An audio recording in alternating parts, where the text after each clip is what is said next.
What's good, guys? It's your boy Eru. Antics podcast. We're here, play by play, full game watch along, man. Charlotte Hornets. We are here, man. I see Angel Blues already saying that Charlotte will be a tough team to play. I feel like the Knicks is scrappy. Knicks are scrappy, and we'll pull out the win late.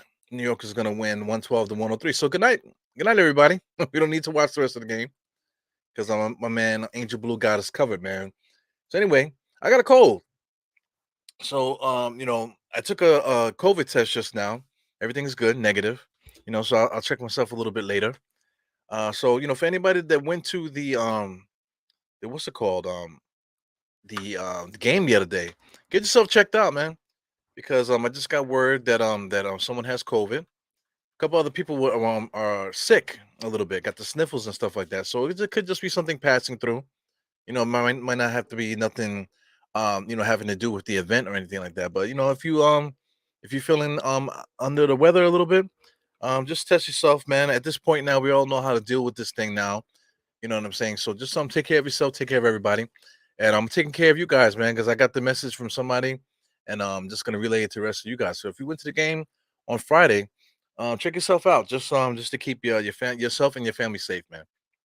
So anyway, yeah, man, we are here, man. So shout out to everybody that paid attention today. I did like a little what do you call? I did a special presentation, Knicks excuse me, Die Hard Knicks training camp.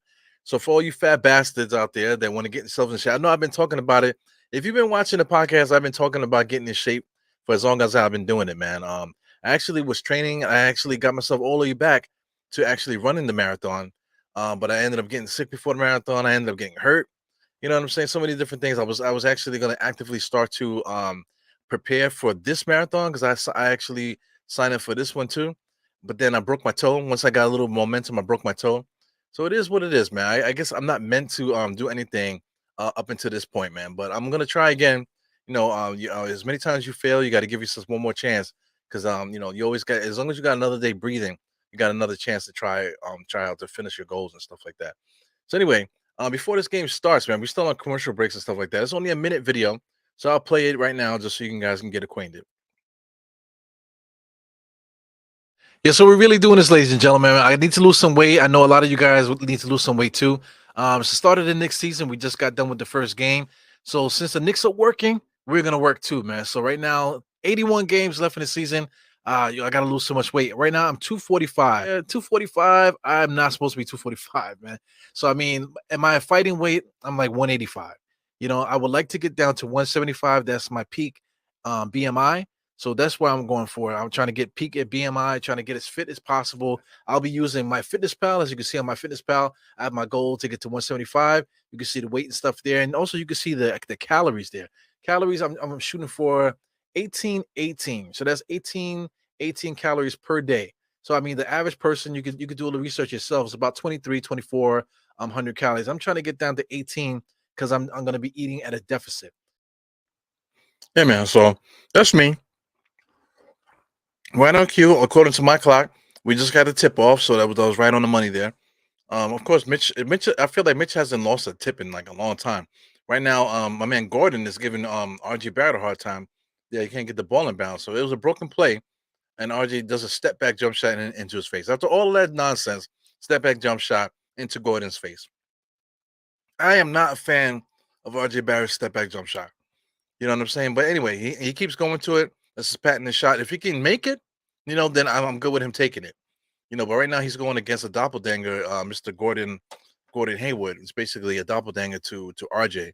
Everything that we want RJ to be, Gordon Hayward has been doing it for some time now.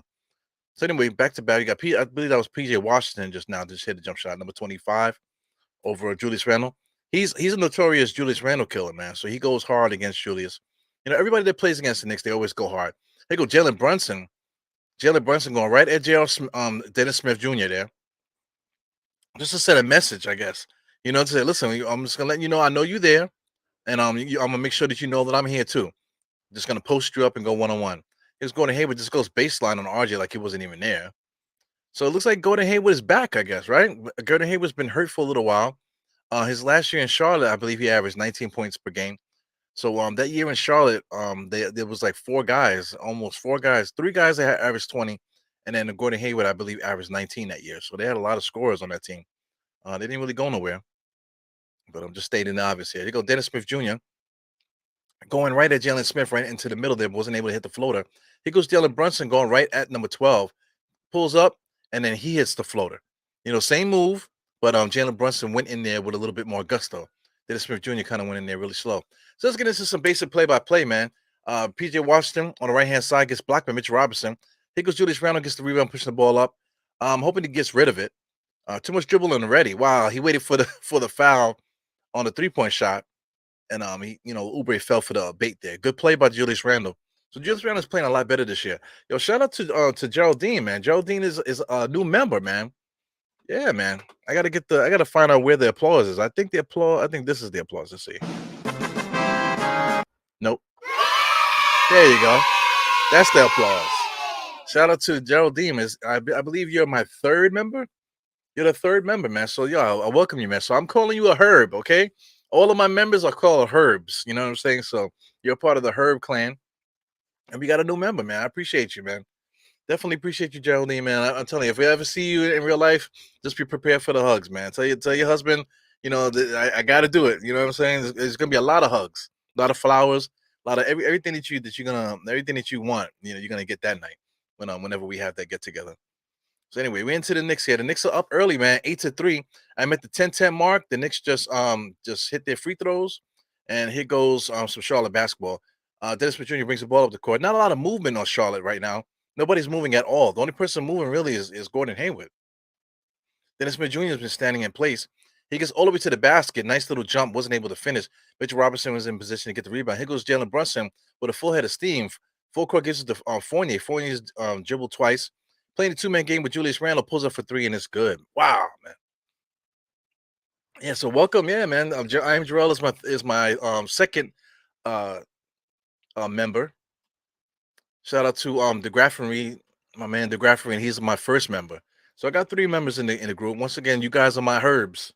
So if you want to get down with the herbs, man, please go to the YouTube homepage and just join it and as a member. You get a bunch of different perks. Mess around with the emojis if you want to, and then like I said, if you guys have any ideas of what to do with the perks, man, I'm all for any ideas and stuff like that. As you guys can hear, I got a freaking cold, man. So I think it's because I think I overdid it.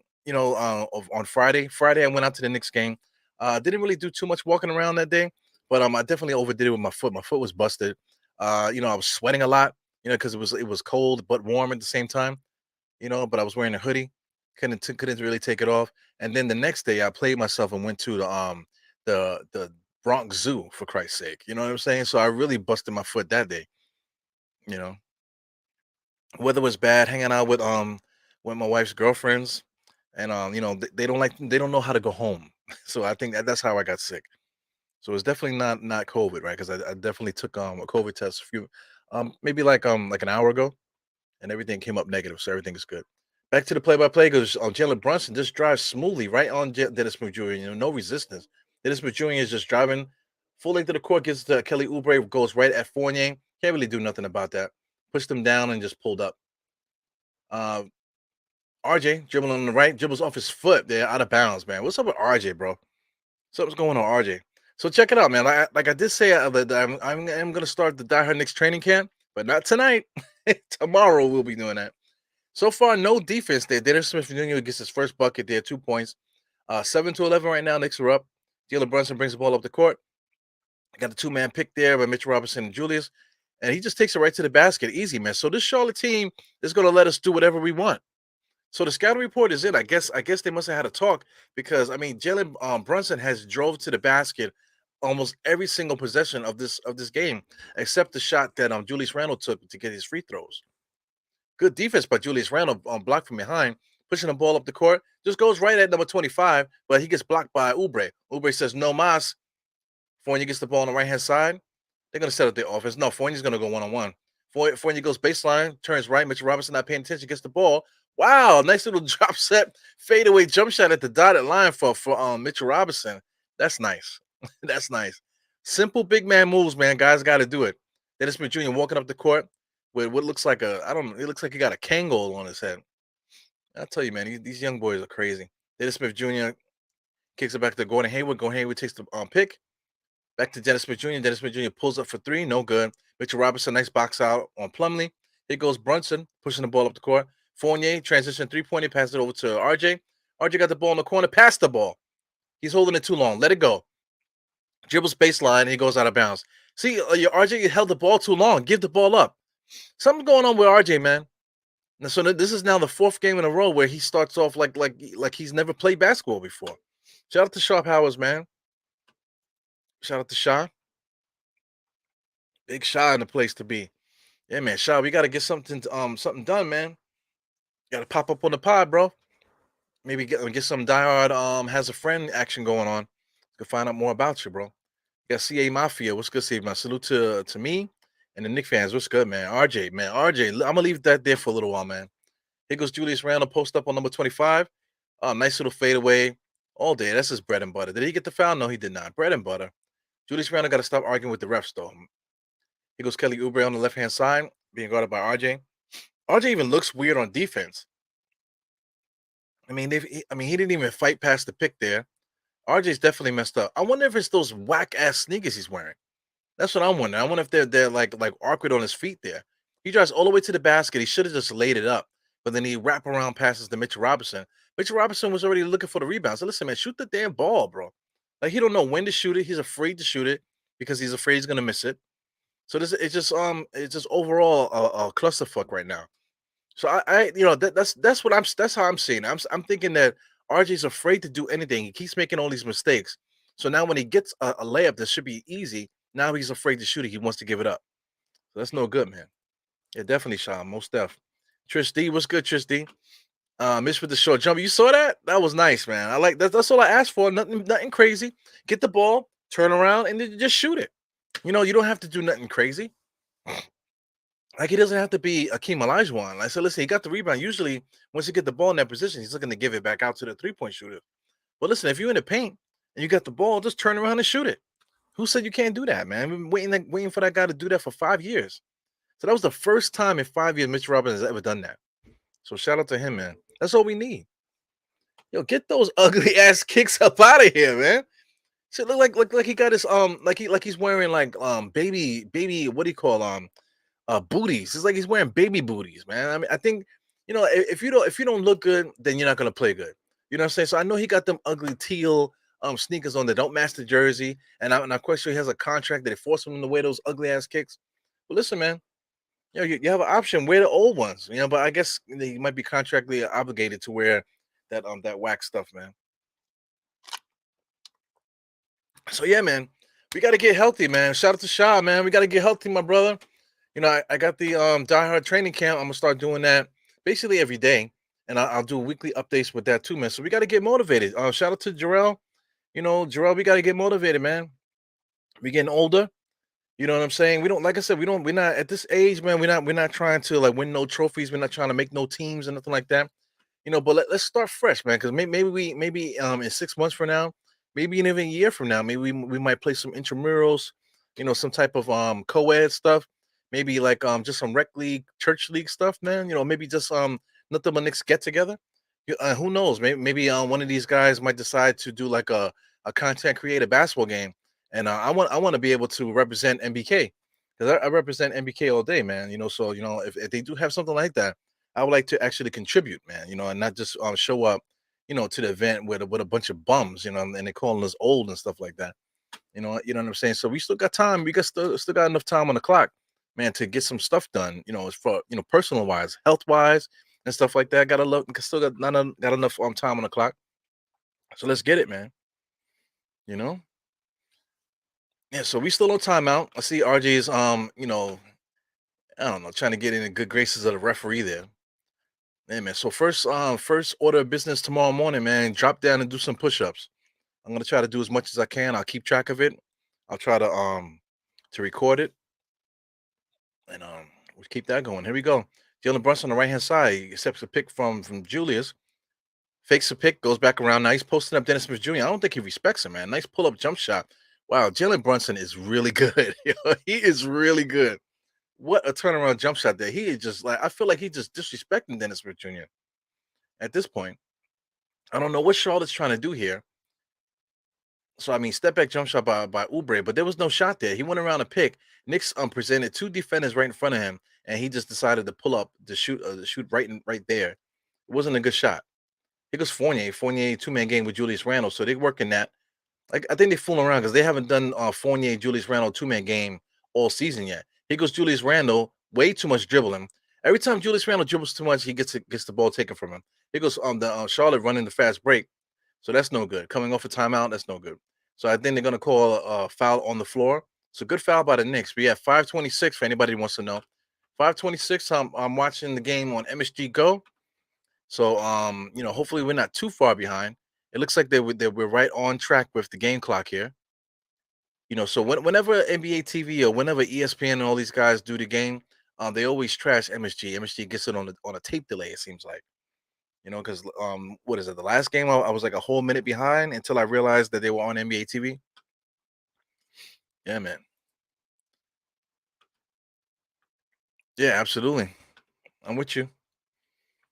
Yeah, but Julius Reynolds is playing pretty good, man. It's not your point guard. Yep.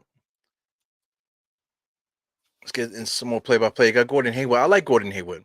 Gordon Hayward just takes the pick easily and pulls up. No good there. Mitch Robinson, nice rebound there. He's bodying Plumlee. Plumlee can't deal with him jumping for the rebounds. Here goes Julius Randle dribbling too much there. So he does get the foul on number 6. So way too much dribbling, man. But at least Julius Randle is taking the shot quick rather than dribbling it out.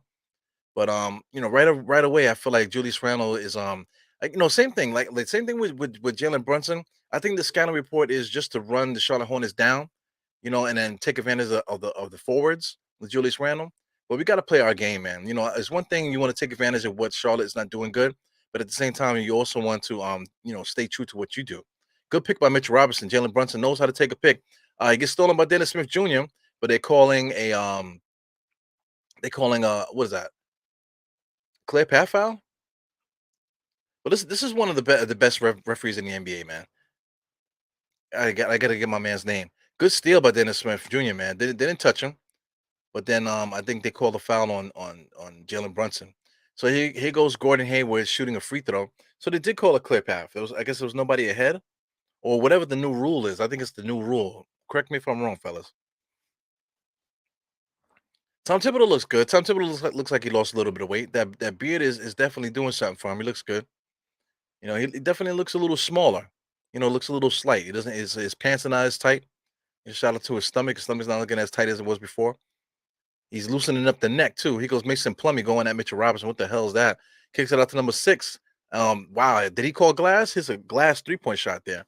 So listen, the Charlotte Hornets are staying in this game here, but just throwing up prayers at the moment. Knicks are playing decent defense. Good crossover by RJ to get on the inside. Look at he's stumbling and bumbling, but he was able to get the floater, right at the basket there with the left hand. He was number 8. Dennis Smith Jr. taking the pick there. Now is for a switch. Now he's being posted up by Fournier. He's trying to go at Fournier. Fournier's playing really good defense right now, fighting across the pick there. So the referee bails him out. He trips and falls on the baseline there. Fournier was playing good defense. He did a good job trapping him. Dennis Smith Jr. is supposed to be able to get past him, man. Look at the defense there. Fournier's moving his feet. He's not really playing defense with the hands, but he's really just kung fu fighting with Dennis Smith Jr. because Dennis Smith Jr. is using his hands. But I mean, the guy, trips on his own feet, and the referee calls a foul on Fournier. So shout out to Fournier. Fournier's been playing good defense this year so far, man. So we're in game what? This is game 4. So far, so good for Fournier, man. He's playing his role right now. Quickly, he's in there pretty early, man. We got 4 minutes left in the first quarter. iHeart is also in the game. So this is Tom Thibodeau's plan here, man. Bring iHeart, bring IQ as the first guard, and big man off the bench. Right now, IQ's playing good defense on whoever that is, number 9 there. Number 20, that's Gordon doing his moves there. Nice little skill set that he has. So they call travel. They call travel. Yeah, I think he switched his pivot foot there. He's aggravated with the referees, man. Yeah, man. The way that the Gordon Hayward plays, I mean, they need to make a mixtape for RJ to follow because that's essentially how RJ should play the game. Because RJ comes over, should have just shot it to begin with. He gets his balance and then he throws it up there. Man, those baby booties he got on, man, he need to get rid of them things. They look like they're made of yarn, for Christ's sake. Because Julius Randle just watching this guy sail underneath the basket. They're gonna go 3 seconds and what? Kicks it back out to number 6. As Daniels being guarded by IQ. IQ gets killed on a pick there. Julius Randle did the best that he could there on the defensive play, trying not to foul. He goes quickly pushing the ball up the court, looking for Randle. Got Randle top of the key. Nice pick by iHeart. Pulls up for 3. No good. Nobody there to rebound. Here goes Book Knight, number 2. Book Knight's bring the ball up the court with those ugly ass tights, the purple shoes, looking like a freaking like he's about to like he's the king of the lollipop give. Julius Randle dribbling the ball up the court, top of the key, just goes right at the basket. Man, Euro step, left-handed layup is good, man. So I mean, Charlotte Hornets have no defense on the inside. The Knicks are just running them right down their throats.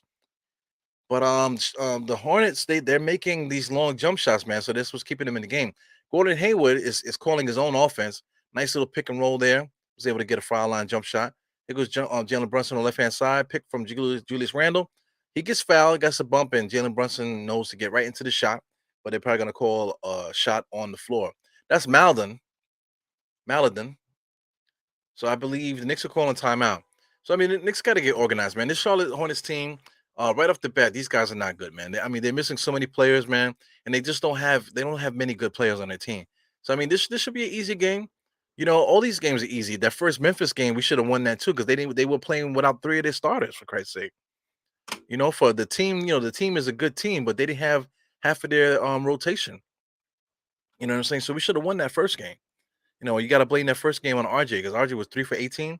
If RJ was just shooting regular, if RJ shot 40 something percent, we might have won that game. You know, we let them off the hook. We let those bums get hot. You know what I'm saying? So I mean, right now the Knicks should be 3-0 right now. And against Charlotte we should be 4-0. But I'll take a 3-1. 3-1 is good. I'm not looking so far ahead on the schedule. I know a lot of people were worried about the upcoming schedule. I know I Am Jarrell is one of those guys, man. He was worried about the schedule. He was talking about that on Die Hard Giants. So let me get my phone. I got my phone in my pocket of all places, man. So using my phone, my phone is like my third screen here. Get the schedule going in a second. Once my phone turns on, I turned it off. I forgot I did that. Well, I'm not really looking too far ahead, man. Like today, I don't want to jinx the Knicks, by looking ahead on the schedule, but I will. Shout out to everybody here, CA Mafia. We want Cam. We want Cam. They chanted, "We want Cam." Come on, man. I mean, Cam is gonna come in. They try to get Cam and Rose in there, like maybe like before the first quarter is over, maybe the start of the second quarter. We'll probably see Rose and Cam, both of those guys in the game, at the start of the second quarter.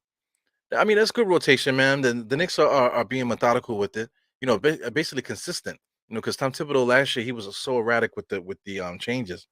So let's get into the schedule. Ah, yeah, yeah. It's hard to talk, man, when I got a freaking cold. It's annoying. Like I haven't had a cold in a while. Shout out to COVID. COVID's over. We've been talking about that a lot today. But wearing a mask. I think wearing a mask was like probably like the best thing because guys like me that have like sinus problems and allergies and stuff, they have wearing that mask is everything, man. It definitely held us down. So we playing Charlotte right now. So then we play the Bucks and then we play Cleveland next. Bucks and Cleveland. So those are going to be 2 really good games there. I think both teams are dealing with injuries as well, but their main guys are there. So those should be really good games. By Sunday, I anticipate that Garland should be back because I think Garland is out with like an eye injury. So by Sunday he should be back. So we'll face a full Cleveland team and we'll face probably a full Bucks team. There. So I mean that's really going to be the bar right there to see how good we are. So far, man. The reason why we're keeping these games so close because RJ's playing like shit. Shout out to Cam Reddish. So Tom Thibodeau's keeping it true. Usually he starts with Rose and Cam Reddish at the top of the second. Right now he subbed in Cam. He usually puts Rose in within a minute or so at the end of the first quarter. So we'll see how it's going here. Charlotte, I don't know what they're running exactly. They're doing like they're playing a 2-man game at the top of the key, trying to get penetration and trying to catch guys cutting to the basket. They're also trying to get these pick and rolls to get the foul line jump shots. So that's what's keeping them in the game. They haven't really missed a jump shot really. Let me check out the this box score while we're looking. So far, so good.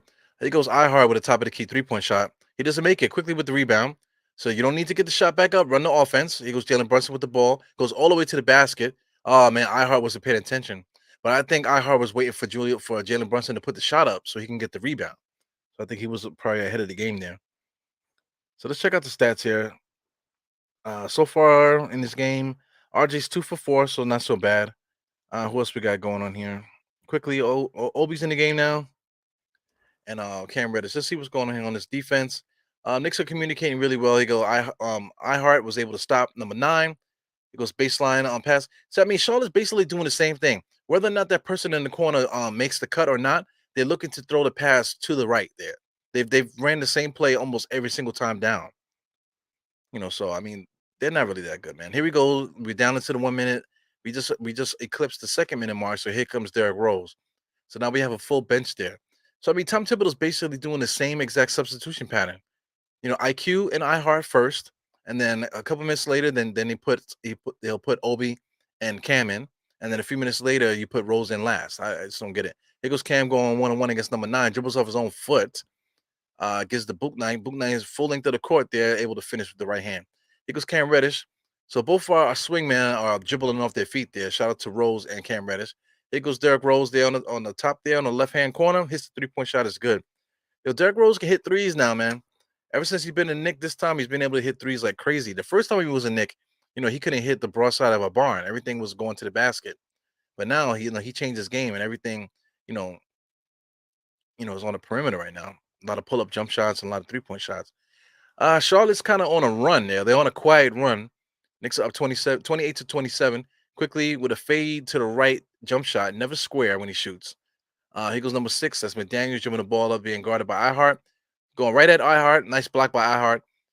Here goes Cam Reddish dribbling, being guarded by number 4. He puts his off all the way to the basket. Right-handed layup. No good, but he did get the foul. So that's one thing with the Knicks, man. They need to do a better job of finishing. They're waiting to get the foul, but then they don't really care too much about finishing. They need to go through guys, especially Cam Reddish, man. Cam Reddish is a full court player, so he's got to do what he got to do. Here goes another biscuit. Yeah, man. So listen, I just was saying that we need to get back into shape. Like I said, not tonight. Tomorrow's another day. So like I said, I got these on Red Lobster biscuits. You know what I'm saying? I'm gonna get busy with that. That's my last cheat meal for a little while. I'm gonna get back to what I've been doing, which is I've been a vegetarian for a long time. So I'm just gonna get back on my grind with that. Eating healthy, trying to get more proteins and stuff in there. Stop going to all these carbs so much. Here goes Cam Reddish. Should be a bucket all the way to the basket. Off the rim, iHeart tips it in. So we got 32-27 right now. Here goes Maladin. He's a point guard now, number 9. It looks like he peed himself there. He's dribbling with the right hand. I don't know what's going on here. They're trying to run something. Here he goes. Number 4 comes up to set a pick, but then he picks up the dribble. Here goes number 9, Jalen McDaniels with a 3-point shot. So it's not too much offense there. I mean, the Charlotte Hornets team are just making their shots. They're making a lot of wild shots. Goes Derrick Rose with dribbling to nowhere, threw up a shot there, 32-30, looking for a foul. Let me see what's going on with the Hornets. Early on, man, the Hornets are shooting 52% from the field at the moment. Knicks are also shooting 57, man. So I can't really complain too much about that. But I feel like they're shooting way more shots on the perimeter. 4 for 8 for 3 at the moment, 2 for 5 for the Knicks. So it's not so crazy, but they just hitting a little bit more shots more than the Knicks, I would say. Early on in this game, just from the 3-point area. Yeah, man. I got a cold. Golly. Hopefully nothing drips out my nose while I'm talking here. So wait a second, what's going on here? It was Sunny, it's my birthday. Oh, Geraldine, happy birthday, happy early birthday to Geraldine on Sunday. So the Knicks play Sunday, right? I just said that. The Knicks play, yeah, man. The Knicks play on Sunday. They play the Cavs. They play the Cavs on Sunday. So you get a birthday treat, man. We got a good game there. We got a good game there. That's like a grudge game. So this guy Donovan Mitchell's gonna want to drop 50, just to prove it for the Knicks fans, that he wanted to be here. But there's no malice because, like I said, he thought he was a Knick. He said he thought he was a Knick in September. You know what I'm saying? So he thought he was gonna wake up, but he woke up and he was a Cleveland Cavalier. It is what it is, man. My tips put Derrick Rose in the game with IQ. I don't know. I don't know why Derrick Rose is not in the game first. I think the answers are right in front of us, man. With this roster, because I mean, early on, now we're starting to get used to these players. I'm already starting to think like, how can we improve? Because I can see what we do, but now I'm looking to see how we can improve. Like, listen, I like what Obi Toppin does as far as getting open in the open court looks and stuff. At the moment, he's been playing 3 minutes, has no stats to look for. You don't even know that he's out there, Obi Toppin. Shout out to quickly, shout out to Rose. The answer's in there somewhere. Not everybody's gonna make that trip. So I mean, right now we got some really super guys there, man. Jalen Brunson is good. Fournier is very solid. He could go too, man, but because he's not really, he's just like a decoy player. He's not somebody that we're looking to do much. But I would like to keep him around if we can. Julius Randle, everyone seems to want to get rid of him, but he's our anchor. Julius Randle's an anchor for everybody that don't really understand that or don't want to admit it. He's definitely our anchor. Between him and Brunson, they play really well together. So I think those guys might be mainstays. RJ got to figure it out, man. He's been playing so bad lately. Mitchell Robinson is an anchor as well. So we got quite a few you know positives to look at with this roster. It goes Charlotte again, throws up a prayer there. Am I behind again? I think I'm way behind. Let me hit this live button. So I'm kind of behind already. It looks like the Charlotte Hornets are at the 11:24 mark. So I'm about 20 something seconds behind for some reason. So are they playing somewhere else besides MSG? No, they're not. They're not. We're only exclusive on MSG right now. So here he goes. Number 25 kicks it out to Dennis Smith Jr. is back in the game.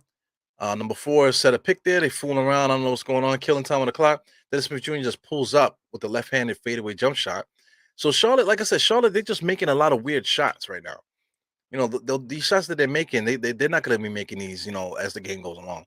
Because Derrick Rose with a nice play driving to the basket, patented, fade away, floating jump shot there, and one. So Dennis Smith Jr. not even sweating. I hate his hair, man. It looks like a Kango.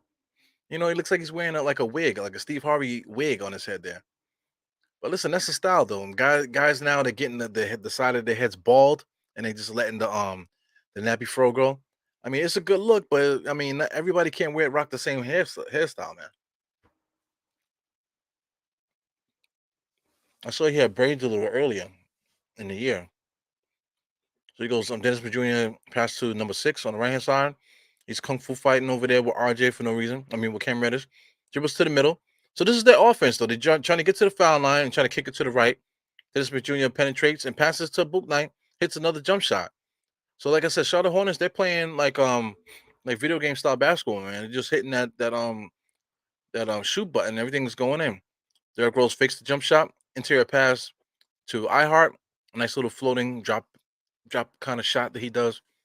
Very good. Knicks got to buckle down on defense. There goes Obi. I haven't seen Obi in a while. Obi picks up Boot Knight. iHeart fouls him on the drive there. So Boot Knight's going to get himself on the line. So I mean, Boot Knight, man, they keep fooling around with him, man. They don't really have much scorers. They keep letting Boot Knight slide into the paint here, and keep letting him get his shots off, man. This guy might give us some problems as time goes on. Right now he has 5 points, 2 for 3. Hit a 3-point shot, and here he goes at the line. It looks like DeBarge's grandson or something.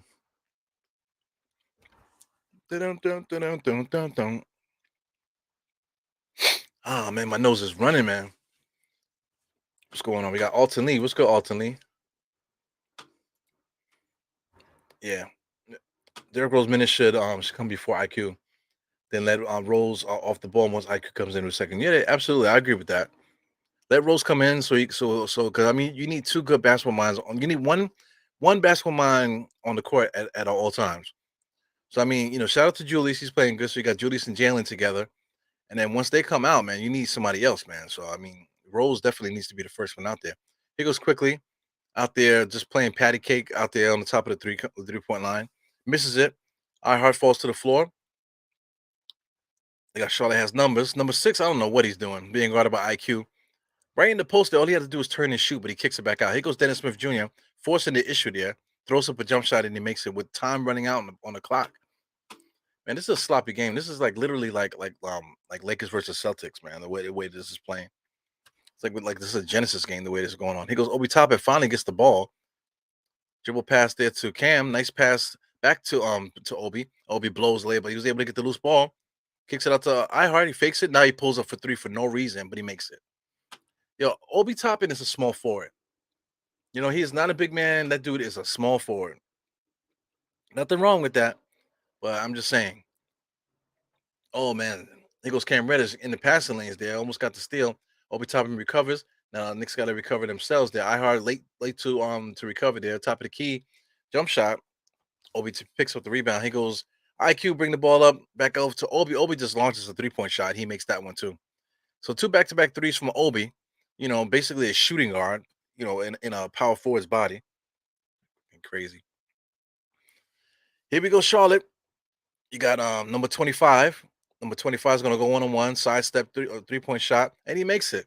So this is video game basketball here, man. Guys are just coming down and just pulling up and scoring on both ends. I think both teams are shooting well.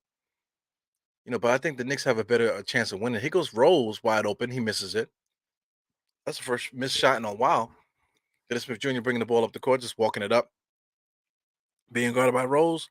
Penetration. Here goes Washington with a sidestep 3-point shot. He makes it. So this is like a video game, man. These guys got confidence, and every shot they put up, they're making. So they just take the lead, 44-33. Excuse me, 44-43. Tom Thibodeau calls the timeout. As he should. Got to stop this momentum. This Charlotte team, man, I feel like they're making too many shots, man. They're making shots outside of what they normally do. That's a bad sign for the Knicks so far. I'm checking out my messages. I got a whole bunch of messages here. I'll tell you, man, as soon as I go live, man, that's when everybody starts hitting me up. It's like clockwork.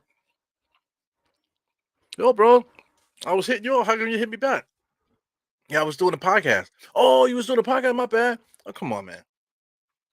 Come on, man. Season started 7:30. You don't know when the Knicks play? Come on now. Sometimes I feel like they wait till they get the YouTube notification and then they call me. What do you think I'm gonna answer you while I'm doing the pod? People are crazy, man. Absolutely, we should be up by 20. But I mean, these guys are shooting shots like this. But listen, the NBA basketball, these guys are the best players in the world. So if you give these guys confidence, so this game kind of reminds me of that Memphis game. Memphis, we gave those guys confidence and they never lost it. They just kept shooting all game. Guys we never heard of, guys we have never heard their names ever in life. We're shooting the lights out on us, and that's the reason why we lost that game. So I mean, if Charlotte can get a scorer to lead them, and then continue to hit shots the way they're hitting right now, then that's a recipe for disaster for the Knicks. Right now, Washington is leading them right now. He got 9 points, no rebounds, just like Obi Toppin. This is a 3-point shooter at the power forward spot. Freaking garbage. Nobody else is really leading at the moment. Shout out to Gordon Hayward. Gordon Hayward had a head full of steam when he came into the game. McDaniels has 8 points.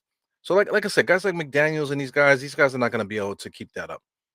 So as long as the Knicks play their game and don't allow these guys to get any confidence, we should be able to win this game. Yeah, man, let me get something on my palate here. So yeah, man, as you guys pull it in here, we got to get ourselves into shape, man. Tomorrow morning, push-up time. I'm about to do like a little side thing here, call it the Die Hard Push-Up Challenge. You know what I'm saying? So shout out to everybody that follows me on Twitter, that follows me on Instagram. We can play around with that hashtag Die Hard Push-Up Challenge. So we'll do that twice a week. This week it's going to start with Thursday, and then the next one will be Monday. So Monday and Thursday we'll be doing push-ups. So I mean, if you want to do push-ups at any time, use Die Hard Push-Up Challenge, and we'll get that popping. Like I said, most of the stuff that I do, man, I kind of just do it at the like, once I get the time. Oh, let me just do that. You know what I'm saying? So I didn't really prepare too much for it. But we'll keep building that as time goes on. Shout out to these artists here, man. That's a great picture. I wish I could draw a little bit, but I can't draw like this, man. To be able to draw like that, is a gift. Yeah, anybody that has any talent like that, man, please don't waste it, man. Always keep doing it. Derrick Rose just went to the basket. The Charlotte Hornets, they're just not really good at stopping any kind of penetration, even though they do have a couple blocks today. They do have two blocks already early in this game. Dennis Smith Jr. just I don't know what's going on. And their offense is trash, but I mean they're looking to get shots in space where they can go one on one. Here goes Miles Plumlee running the ball down, and it goes out of bounds by iHeart. So it's gonna be Charlotte ball again. All right, so I mean I'm all good for the art and stuff, man. But let's get back to the game. Let's get back to the game. You got number 6 there out of bounds being guarded by Cam. So Cam has been kind of invisible. Obi Toppin going 21, passes it up to Dennis Smith Jr. On the switch, Cam Reddish is gone and Dennis Smith Jr. Dennis Smith Jr. tried to drive the lane there. He goes Plumlee going baseline on iHeart, and they call a foul. So iHeart gets basically a couple fouls there. What's iHeart have right now? At the moment, iHeart, that's his first foul of the game. So we got Plumlee going to the line. I feel like we've been watching Plumlee for years, man. How old is Plumlee? I know Plumlee has a brother, so that's probably why it seems like that we've been seeing him so long. So Plumlee's at the line with his first. Oh, I mean he had the ball on his collarbone. So he's 32. So he's approaching the last portion of his career. He's like watch how he shoots it. He puts it on his neck and then he like kind of like shot puts it to the basket. Watch how he puts it up there. Look at that. I hate that. He puts it by his ear, but he makes it. IQ to Rose. Rose pushing the ball up the floor, trying to push some action. Subtle pick by iHeart gets it back to IQ. IQ and Rose playing hot potato. Long cross court pass to Obi. Obi shoots a 3-point shot. Doesn't make it. Plumlee is wide open there. He tried to throw alley oop to him. Throws it right out of bounds. So that was a bad decision by Charlotte there. So here we go. The Knicks need to relinquish. We need to recapture this lead here. There you go. Rose pushes the ball up the court. Dennis Smith Jr. guarding him, giving him a lot of room. Knicks are running something. I don't know what they're running. They're just playing pity pat. This is basically the same play they just ran there. IQ just pulls up for a 3-point shot after going around the pick. He makes it. Dennis Smith Jr. pushing the action, attacking Derrick Rose, waiting for an Oubre to cut. It took him too long. So here he goes back on top of the key. Just going one-on-one. He's telling guys to cut. So that's the offense there. They're trying to do slight penetration to give the ball handler an option to pass to a cutter. So on that possession, nobody cut. So Dennis Smith Jr. is yelling at the guys there. He goes quickly all the way into the paint, just throws it up there. We were just trying to get the foul. Garbage basketball, man. Shout out to my man Thor. All these guys from the continent of Africa. A lot of crazy names, man. Cool names. Like Thor, you got Bobo. You know what I'm saying? Quite a few interesting names from that part of the world. Yeah, man. For those of you who don't know, I'm 50% Nigerian. Thanks to 23 and me. So 23 and me says I'm 50% Nigerian. Yeah, man. So I'm interested to find out about that. Exploring that as time goes on. Got to get that money up.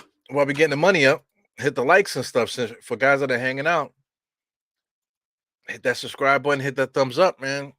Hanging out with your boy, might as well.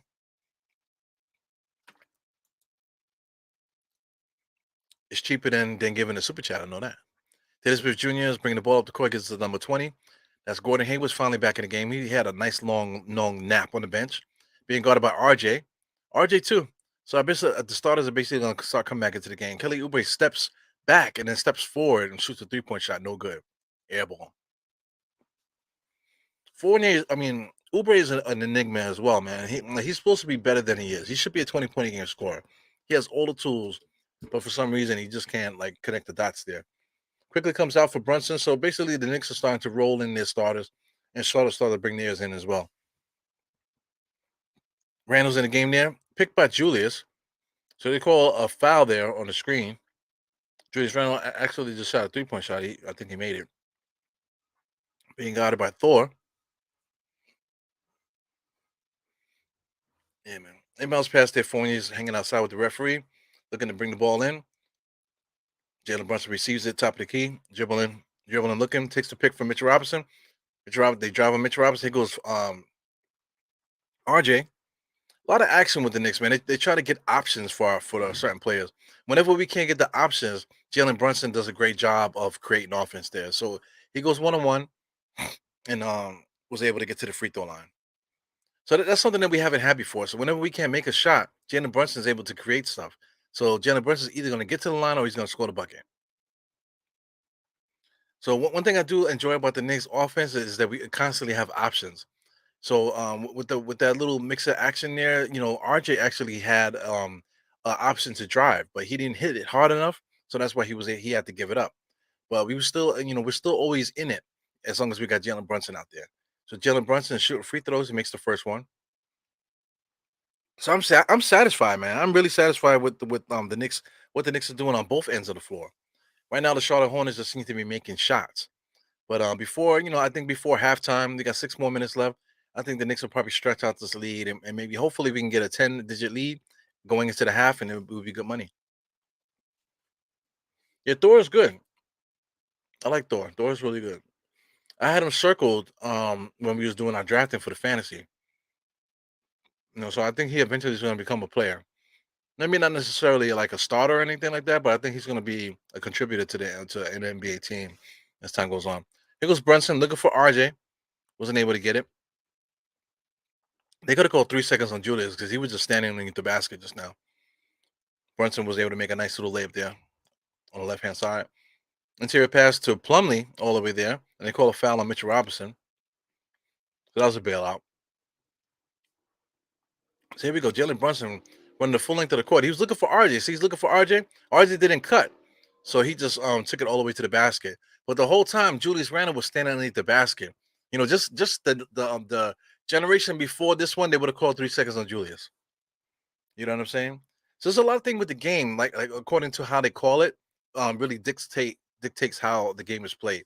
It has nothing really to do with the modern basketball or anything like that. It really has to do with the officiating, how they officiate in the games. Yeah, Brunson counts to three. Yeah, I think so too. I think that's the rule. Point guards have a mental clock. So that's what it is too. Same thing to me. When I used to play basketball, I used to have a mental thing. Like if I'm pushing up and if I see the guy, it's like a mental tick. If I see the guy, pulling back, then I'm gonna run him down. I'm gonna run him down and pull up in front and pull up on him. Little things like that. Nice little give and go from Plumlee to Gordon Hayward. I mean, so this is like sloppy play here. The Knicks are getting baited into fouling and stuff here. So this is like a lull in action. So I assume that the Knicks are going to start to go on a run here because I mean Charlotte seems to be like trying to figure out what they want to do at the moment. So I think the Knicks are gonna go on a run before this quarter's over. So I mean, yeah, what's the name? They just showed Plumlee just now with the ball down here, and then he kind of shoots it off the side. It's like, come on, man. These guys are professional basketball players. It doesn't make any sense. We said Hornets will win because Hornets has Chinese name. Okay, I don't know what that's about, but I got you. I got you. You got Roberto Mendez here. Shout out to the Jets. Jets are 5-2, right? What's good, bro? Knicks all day. Yeah, man. I see PR. Shout out to my Puerto Rican peoples out there. Here goes Fournier with a nice little floater. Thanks for tuning in, watching the game with me. My timestamp is 5 minutes in the second quarter. You go number 9 all the way to the basket with Mitch Robinson following him. He was able to make a nice little floater all the way up to the rafters, back into the bucket there. Jalen give and go with Julius Randle all the way to the basket, fooling around, dancing and prancing, back to Julius Randle in the left hand corner. Misses the 3-point shot. Mitch Robinson, good box out, but I think he got jammed on the rim there. Here goes Plumlee. Plumlee can bring the ball up the court. He has a decent handle. Oh, he's gonna attack Mitch. Oh, okay. He kicks it back out to Gordon Hayward. Sets a pick, pushes off there. Then they call an offensive foul. Yep. Plumlee blatantly pushed on him there. So listen, man, my nose is running, man. So I'm gonna have to turn the sound up.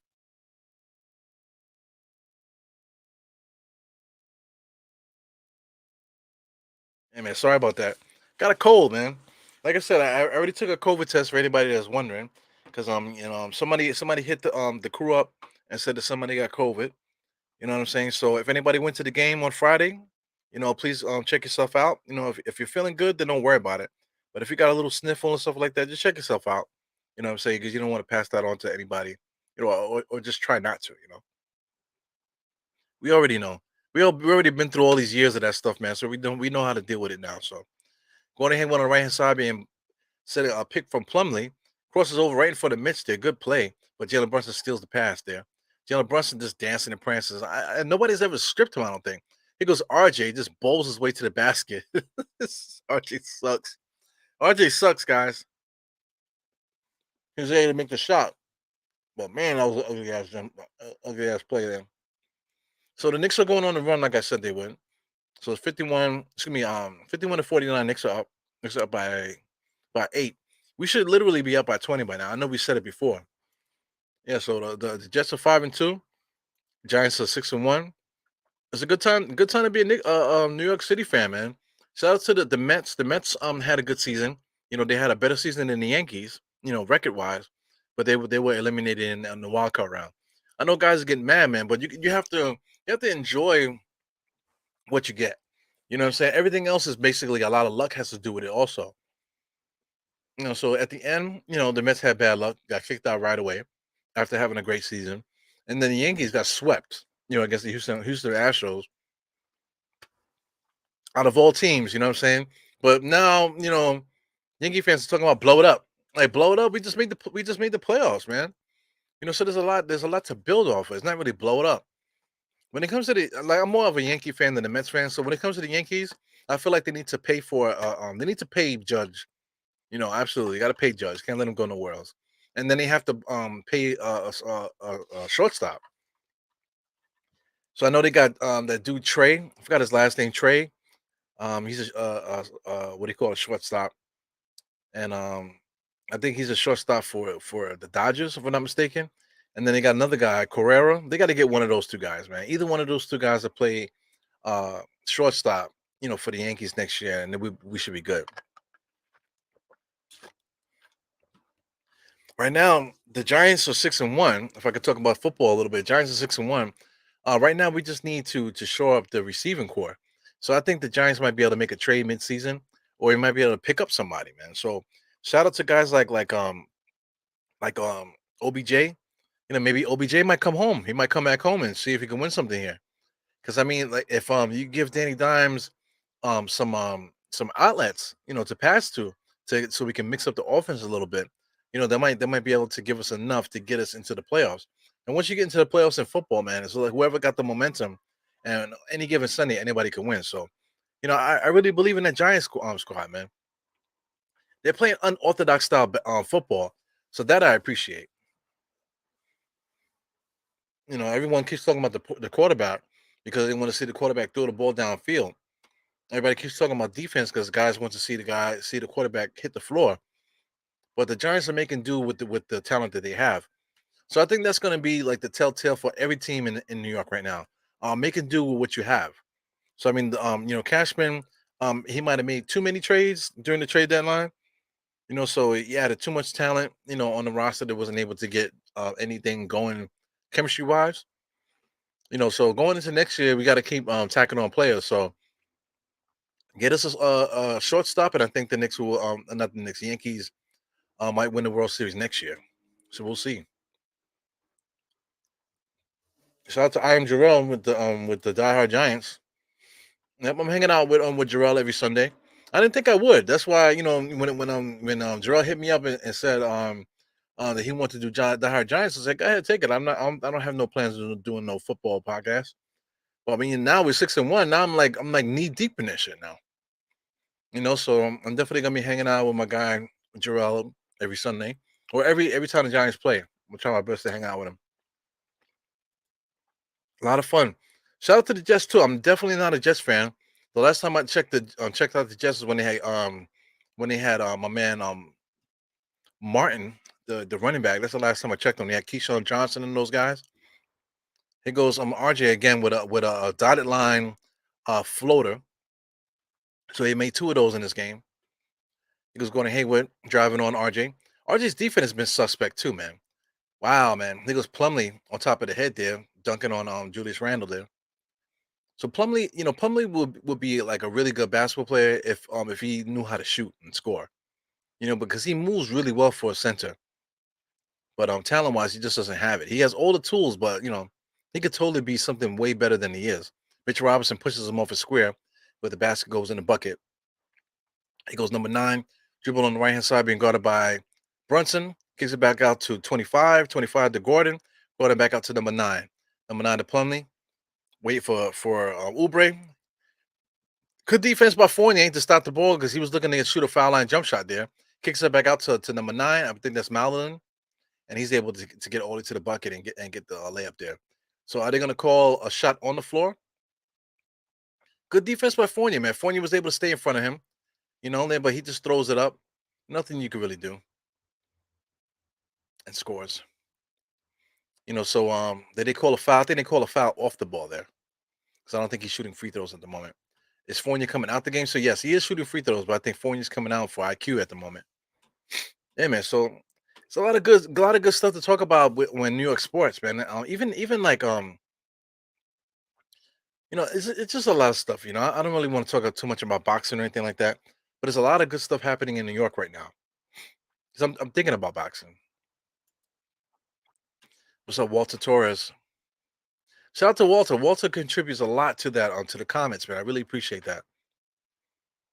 So I mean, like, if you guys are gonna continue to participate in the comments, maybe I need to start developing some pods, dedicated to the comments. So like I said, I'm only one guy. There's only one guy doing all this stuff, man. So every time I have an idea, you know, I gotta make good on it. But a lot of times I get an idea, and I might tell you I'm gonna do it, and then as soon as I say it, it's right like out of sight, out of mind. Here goes IQ. Julius Randle sets a pick on Boot Knight, and Boot Knight tried to fight through it, and he gets called for an offensive foul there. I mean, a defensive foul. So it's going to be on the ground. Is Julius Randle going to get some shots here? Yes, they're in the bonus. So Julius Randle's going to get a shot. So I mean, the Knicks went on a nice, like a little small little run to give us a buffer here. So I mean, Julius Randle need to make his free throws, and if we can get closer to getting that 10-point lead going into the halftime. So that's what I want. I want a 10-point lead. Amen. So this is I'm Jarrell here. Definitely check out Die Hard Giants live. Jarrell is there. He's the host. I'm gonna be there every time. You got shout out to Steph, Dope Soul Sports. She's hanging out too, and then also Andy from MBK International. Andy, he's hanging out with us too, and he plays in Poland, man. So he's another guy that's not even thinking about football, but the Giants are playing so well that we can't get enough of it. It's so much fun hanging out with us. So if you guys want to have fun watching the game on Sunday, man, please hang out with us on Die Hard Giants whenever the Giants play. Boot Knight all the way to the basket. Nice little layup there. Slice through the defense. So 64-60. So I'm not going to get my wish. It looks like Charlotte Hornets are cutting in on the lead here. Knicks definitely can't relinquish this lead, man. Kicks it out to IQ. IQ cross back over, gets back to Jalen. I mean, Jalen's so confident, man. He missed the shot in the corner, but he just let it go. Here goes Boot Knight. I mean, come on now, what's going on here? So I mean, Boot Knight was spinning around at the half court line, so he could have been a half court violation, but he decided to the referees decided to swallow the whistle. But here we go, ball on line. Gordon Hayward was able to get the layup here. So it's 62-64 right at the moment. Charlotte Hornets are going on the run. We got a minute left. Knicks need to make some stops here. Stop this bullshit. Jalen Brunson is definitely slowing the pace down. Gives it back to Julius, top of the key. RJ there. He's going to shoot it. RJ's trash. He misses it. Mitchell Robinson gets the rebound. Run the offense. It goes IQ. IQ's going to let it go. IQ. I mean, IQ is like a coach's worst nightmare. I mean, but he made the shot though. So listen, you need to just let him go. You know what I'm saying? You need to just let him go. Whenever IQ's going to do whatever he's going to do, you just got to let him go.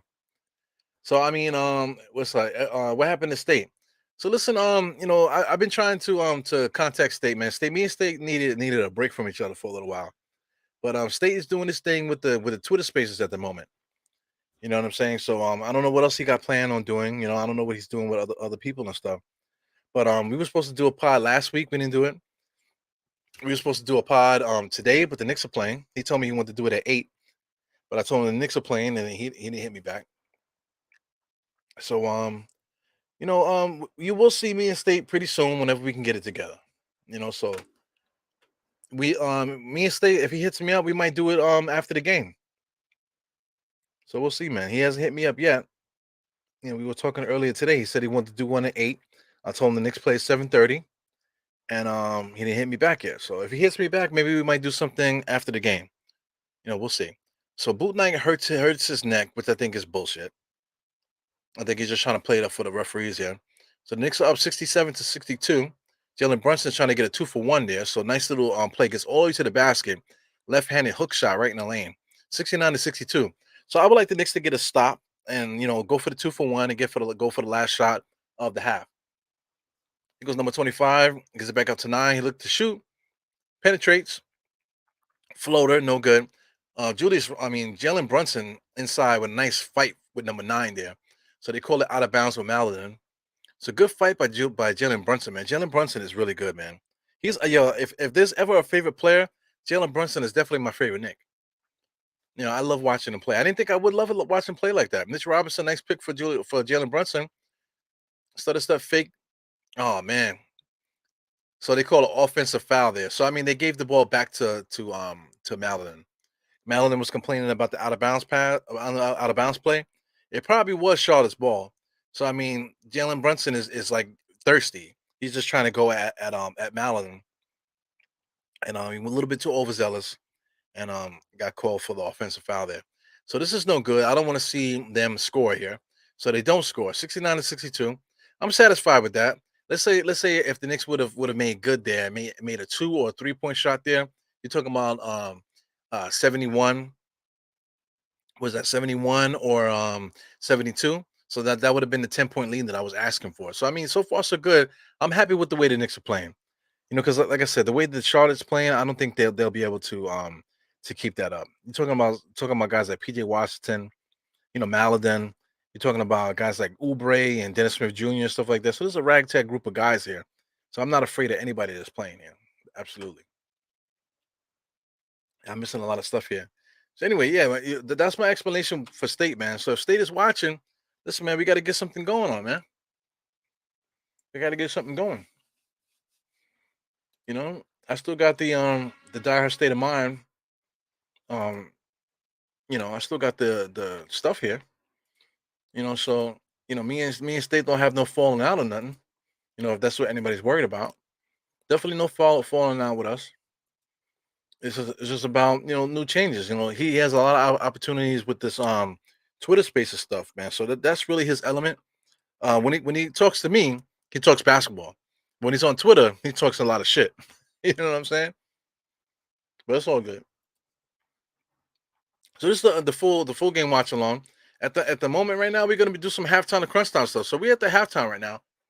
So listen, I know Iron Jarrell, sometimes he wants to come in there, sometimes he doesn't. So it's up to Iron Jarrell. If he wants to pop in. Tony Crow was popping in a little bit earlier. You know what I'm saying? It's a little bit different here, the energy. The energy is definitely different here from most of the channels you watch. Today I'm on my best behavior tonight because I can't breathe. You know what I'm saying? So I'm trying to keep the snot in my head. But we're gonna get into it now, man. Get into some halftime and crunch time stats. So let's check it out. The Knicks are up 69-62. Let's get into the bullshit. Where is it at? There we go. We're gonna get into the summary. Game summary on the bottom middle of the screen. There you got the Knicks were basically even 32-30 in the first quarter, 37-32 in the second quarter. So the Knicks are handling the business, man. This is the best. This is the what we can only thing we can ask for with the Knicks, man. Just do what you're supposed to do. You don't have to blow them out or whatever. Let them do whatever. But as long as we are above them, then it's all good. I'm all go with it. I'm not gonna complain about individual plays and who's guarding who and this, that, and the other. I'm not really gonna do that to our players because they're playing hard and they're playing well enough. So you can give them the benefit of the doubt. Here goes the shot chart. Charlotte Hornets, a lot of shots at the rim. This is basically a Knicks shot chart here. So I'm not really hating on their offense. They're trying to get a lot of foul line stuff. So you can see they missed a lot of little foul line area stuff there.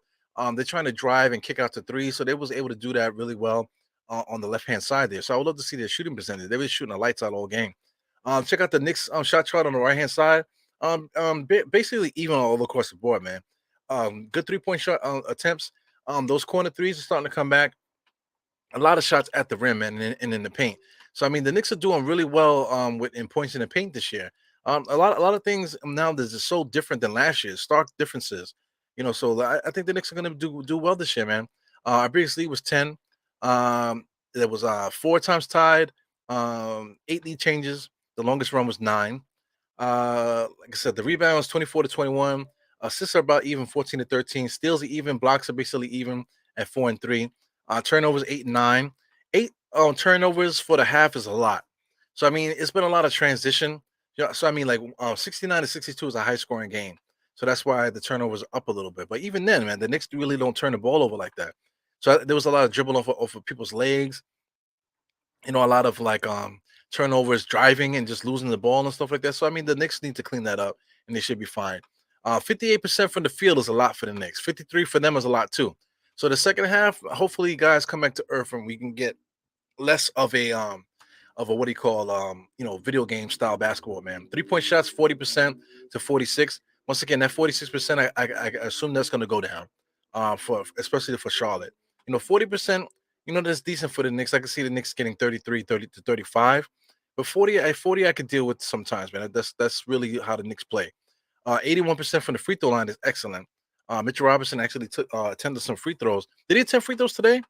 I don't think he did. We'll get into that. But the Knicks are leading in points in the paint, 34-24. That's our bread and butter right now. Second chance points, our bread and butter, also 10-4. So we're killing them in points in the paint and second chance points. Fast break points, we've been losing 8-2. So the Knicks have been losing guys in transition, and then also too, Charlotte's been making a lot of tough shots in transition. So that 8-2 is not really that big of a deal. The Knicks are actually pushing the ball, but we've been missing a lot of our fast break opportunities. That's also where most of our turnovers coming from in the fast break game. So it's all good. Let's check out the actual box scores here. So we could go with Charlotte. Let's wait a second because it always takes them a few seconds for like the players to shift. As soon as I'm talking, then they get lost in the sauce there. So I think it jumped already. So we can talk about Gordon Hayward. Gordon Hayward is basically RJ. What RJ wants to be, that's what Gordon Hayward is. Before we talk about the game, let's look at his career stats. Right now this year he's averaging 19, 4 and 3. That's basically what we need RJ to do. Looking at his career. All right, so I can't get the career stuff. So I don't want to click the wrong thing and get the whole thing messed up. But you get the gist of it. Let's click stats. I just really want to see him because I would have proved the point here that he's basically RJ. 6'7", 225. Um, this is his career stats. Looking at points per game. Points per game, 19 this year, 15 last year, 19 the year before, 17, 11 points because he was hurt those 2 years there. 21, 19. So he's a decent player, man. So this is basically to me what RJ is. If RJ could duplicate what this guy has done in his career, then we'll be good money. There's a lot of high expectations around RJ Barrett, but to me, man, all he got to do is beat Gordon Hayward. If he could show that he could be consistent in that way and play, give us like basically 19 a game and fill up the stat sheet and do a good job playing good team basketball, then we ain't got to worry about it. Hey man, sorry about the snorting there. You got PJ Washington. He's just like Obi Toppin basically. 1 rebound, 1 assist, 3-point shots. He has 9 points. Mason Plumlee, who I respect, 6 points. You got 3 rebounds, 2 assists. Decent basketball player, man. But he's trash too though. But I do like Plumlee. I like him a lot. He's one of the guys that me and State was excuse me, that me and State was arguing about. That I was saying that Mason Plumlee was a guy that I would pick up to start over Mitchell Robinson. So I mean that's cap, you know what I'm saying? But Mitchell Robinson, he just wasn't doing it for me. But so the point is for me that there's still players out there that we could have picked up to improve the roster. So I mean, if we picked up Mason Plumlee and I don't think we would be in a bad situation. And also too, I believe in Jericho Sims as well. So you got Kelly Oubre here with 6 points. He didn't really do much. I mean, like I said, this guy's an enigma. Also, he should be a 20-point a game scorer, but this guy is just a bum. There's something else going on besides basketball. He's not really fully committed to it. Dennis Smith Jr. had an opportunity to really bust our ass, 6 points and 3 assists. It's just regular. If he finishes with 12 and 6 assists, it's like, okay, I'm not going to call home to mama about that. Jaden McDaniels got a couple bullshit shots. 3 for 4 today. 8 points, 3 rebounds, 1 assist. James Bouknight got busy a little bit. A little fake injury there at halftime. So I mean, him contributing 8 points right now. If he finishes with 16 points for the night, is good for him. Jaden McDaniel, I can't see him scoring again. He's not good. Nick Richards, he's been kicking ass so far, but the Knicks has basically neutralized Nick Richardson today. Nick Richards. Malden, they've been going to him a lot. He scored 8 points. He's another guy that I can't really see him doing much more than what he's been doing. JT Thor hasn't done much, and also Bryce Godwin's also got some time there. Let's get into our Knicks. We got RJ. RJ's my pet, man. He got 3 turnovers. Basically dribbling off his own feet. Not contributing to rebounding much. 2 rebounds, which is decent. 8 points. For the half is decent. Like I said, Gordon Hayward, if he finishes the game with 16 points, with 4 rebounds, and I'll be good with that. Julius Randle playing good today, not really rebounding the ball like he usually does. 9 points though, 1 block, 1 steal, 1 assist, 2 rebounds. They're basically a good fantasy player, man. He definitely touches all the bases there. Richard Robertson today pretty decent, 8 points. You got 4 rebounds. Actually has 3 defensives today. So I mean, he usually doesn't get defensive rebounds, man. So I think one of the games, yeah, I don't think he even got a defensive rebound all game. So yes, three defensive, 1 offensive. So I mean, he's 4 points, 4 rebounds, 2 blocks, 1 assist. That's decent for him. If he finishes the game with 8 and 8 with 4 blocks, two assists, that's decent for him. The star of the game, the star of every game basically is Jalen Brunson. Right now he has 12 points, 5 assists, fighting for rebounds and stuff like that, man. So he's really been getting in the paint, throwing his weight around, kung fu fighting, falling on the floor, diving for loose balls, all that, everything, man. So I mean, he's just a gem, man. I think the way that he's playing, if he continues to play that way, and the Knicks are winning, I think you want to talk about an all-star. I think he might end up being an all-star between him and Julius. I think those are going to be our two all-star players this year if RJ can't figure it out. Evan Fournier steady, 7 points. Not really much else to see there. He's basically a decoy, because we got so many guys that need the ball. So when Fournier gets it, he's really just moving the ball and trying to take advantage of mistakes of guys double teaming the other players and stuff. Quickly, he's supposed to be a baller lining off the bench. He's doing his job. 9 points, two assists, 1 rebound. Ihart's doing his job as well, just throwing his body around. Not really getting the benefit of the down rebounds and stuff like that, but he's definitely pushing people around in the paint there. Cam Reddish hasn't really gone off since that big game that he had, against Memphis. So he has 2 points down, 1 rebound.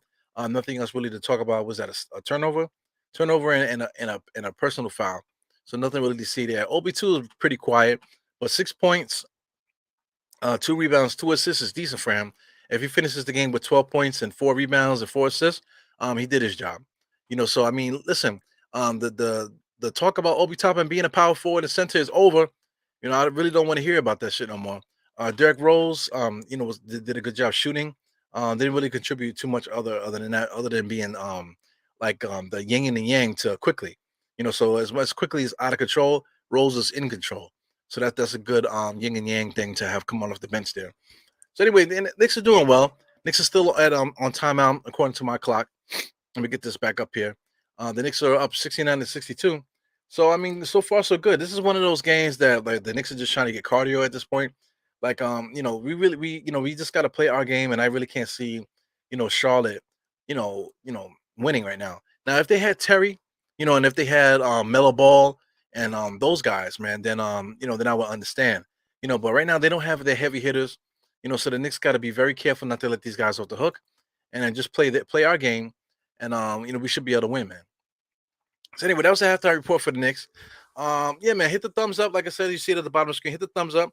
Hit the subscribe button too if you are not subscribed. One thing about the algorithms, not the algorithms, excuse me, the stats that they give for YouTube, they show that the percentages of people that are watching and that are subscribed and are not subscribed. So 50% of the people that watch are not subscribed.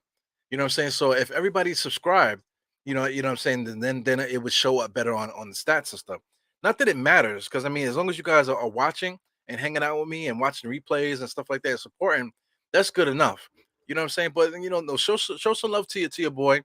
You know what I'm saying? Because a lot of people like to talk about subscribers it's like a what do you call it? Instant gratification type of thing. It's also like a clout thing too. So people look at that and look at that more than the engagement. Because right now I have decent engagement, even though the viewership has went down because everybody's going back to their regular squads during when the season starts. Channels and stuff, and when the season starts. So definitely viewership is definitely down. But my engagement is basically around the same. So I definitely appreciate everybody supporting this pod, supporting everything that I'm doing. You know what I'm saying? I'm always trying new stuff. I see what the trend is, and I know that I should hit the trend to keep the numbers more stable. But I mean, I'm not having fun if I'm just doing what everybody else is doing. So I'm just try to keep it fresh and just trying to do what I want to do.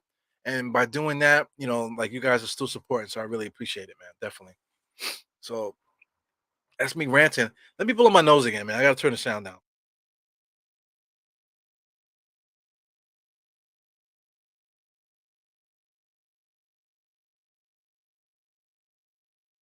Gee whiz. Tell you, man. Yeah, it has nothing to do with COVID. That has everything to do with me hanging out with my wife's friends, in the Bronx Zoo all night long with not proper clothes on, man. That was like a bad idea. So me and my little guy are both actually, sick because of the cold weather and stuff. Anyway, take care of yourselves out there. The weather is changing. Halloween is coming too. I'm not a big fan of Halloween. But I'll be out there with my kids. I got little kids and stuff, so I can't put the '90s trauma on my kids. You know what I'm saying? So shout out to everybody that grew up in the '90s. Shout out to some of you guys, that probably was out there terrorizing people for the reason why I hate Halloween. You know what I'm saying? So I can't put that '90s trauma on the 2020 kid. You know what I'm saying? So I'm not gonna be out there with the trick or treating and putting my costume on just so I could be down with the kids and stuff. So, if you guys are gonna do the same, please be careful. I know people are starting to come outside more. So the Halloween parade is probably gonna be off the hook this year. I used to go almost every year and have a great time out there. But I mean this year is a little different, man. I hope that everyone if you do decide to party and stuff and hang out, please take care of yourselves, man. Try not to do too much. Don't be a hero out there. Steer people in the right direction, call people, see what they're doing. You know what I'm saying? Stay in touch and look out for each other, man. Definitely. And so we back in the game now.